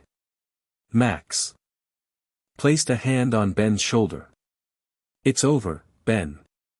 You can stop checking the readings every day. Ben nodded, though he wasn't entirely convinced. Maltruant remained unaccounted for in the boys' universe, and the rogue Chronosapien had a history of patient, meticulous planning spanning eons. But that was a problem for another day. So, Max continued, changing the subject. I heard you're taking Annie to Mr. Smoothie later. Ben felt his face flush slightly. Just showing her around Bellwood. Cultural orientation, you know. Of course, Max agreed, not bothering to hide his knowing smile. Cultural orientation. Very important for interdimensional refugees. Before Ben could respond, an alert sounded from the main console, nothing urgent, just a standard notification of unusual energy readings in the downtown area.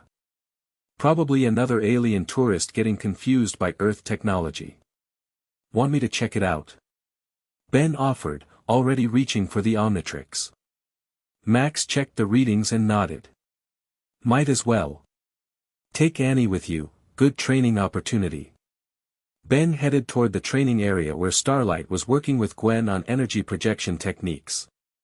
As he walked, he scrolled through alien options on the Omnitrix, wondering which transformation would be appropriate for a minor disturbance. Just another day as a hero, in a world where that word still meant something. Deep in the secure holding facility beneath Plumber headquarters, John, no longer worthy of the name Homelander with his costume confiscated and powers dampened, sat motionless in his cell. The specially designed containment field neutralized much of his strength and completely blocked his heat vision, leaving him more human than he'd been since childhood. Most would see a defeated man, broken by his failure and imprisonment. But behind his empty stare, calculations continued, patient, methodical planning that would have impressed even Maltruant. Because John had a secret, something he'd hidden from the Plumber's scans and tests. During that final, desperate flight attempt, when Ben had transformed back to human form to speak to him, he'd managed to obtain something no one had noticed missing, a microscopic sample of the Omnitrix's exterior casing, scraped free during their final confrontation. Too small to be useful now, perhaps. But John was patient. And in this world of aliens and advanced technology, opportunities would eventually present themselves. He might be contained, but he wasn't defeated. Not really. Not as long as he had something Ben Tennyson wanted to protect. This world. These people. These heroes. Sooner or later, he would have his chance. And when that day came, he would remind them all of an essential truth they'd forgotten in their comfortable universe: real power wasn't about what you could do. It was about what you were willing to do. And John was willing to do anything. The end. Thank you for watching this video. Please be sure to subscribe to our channel and like this video.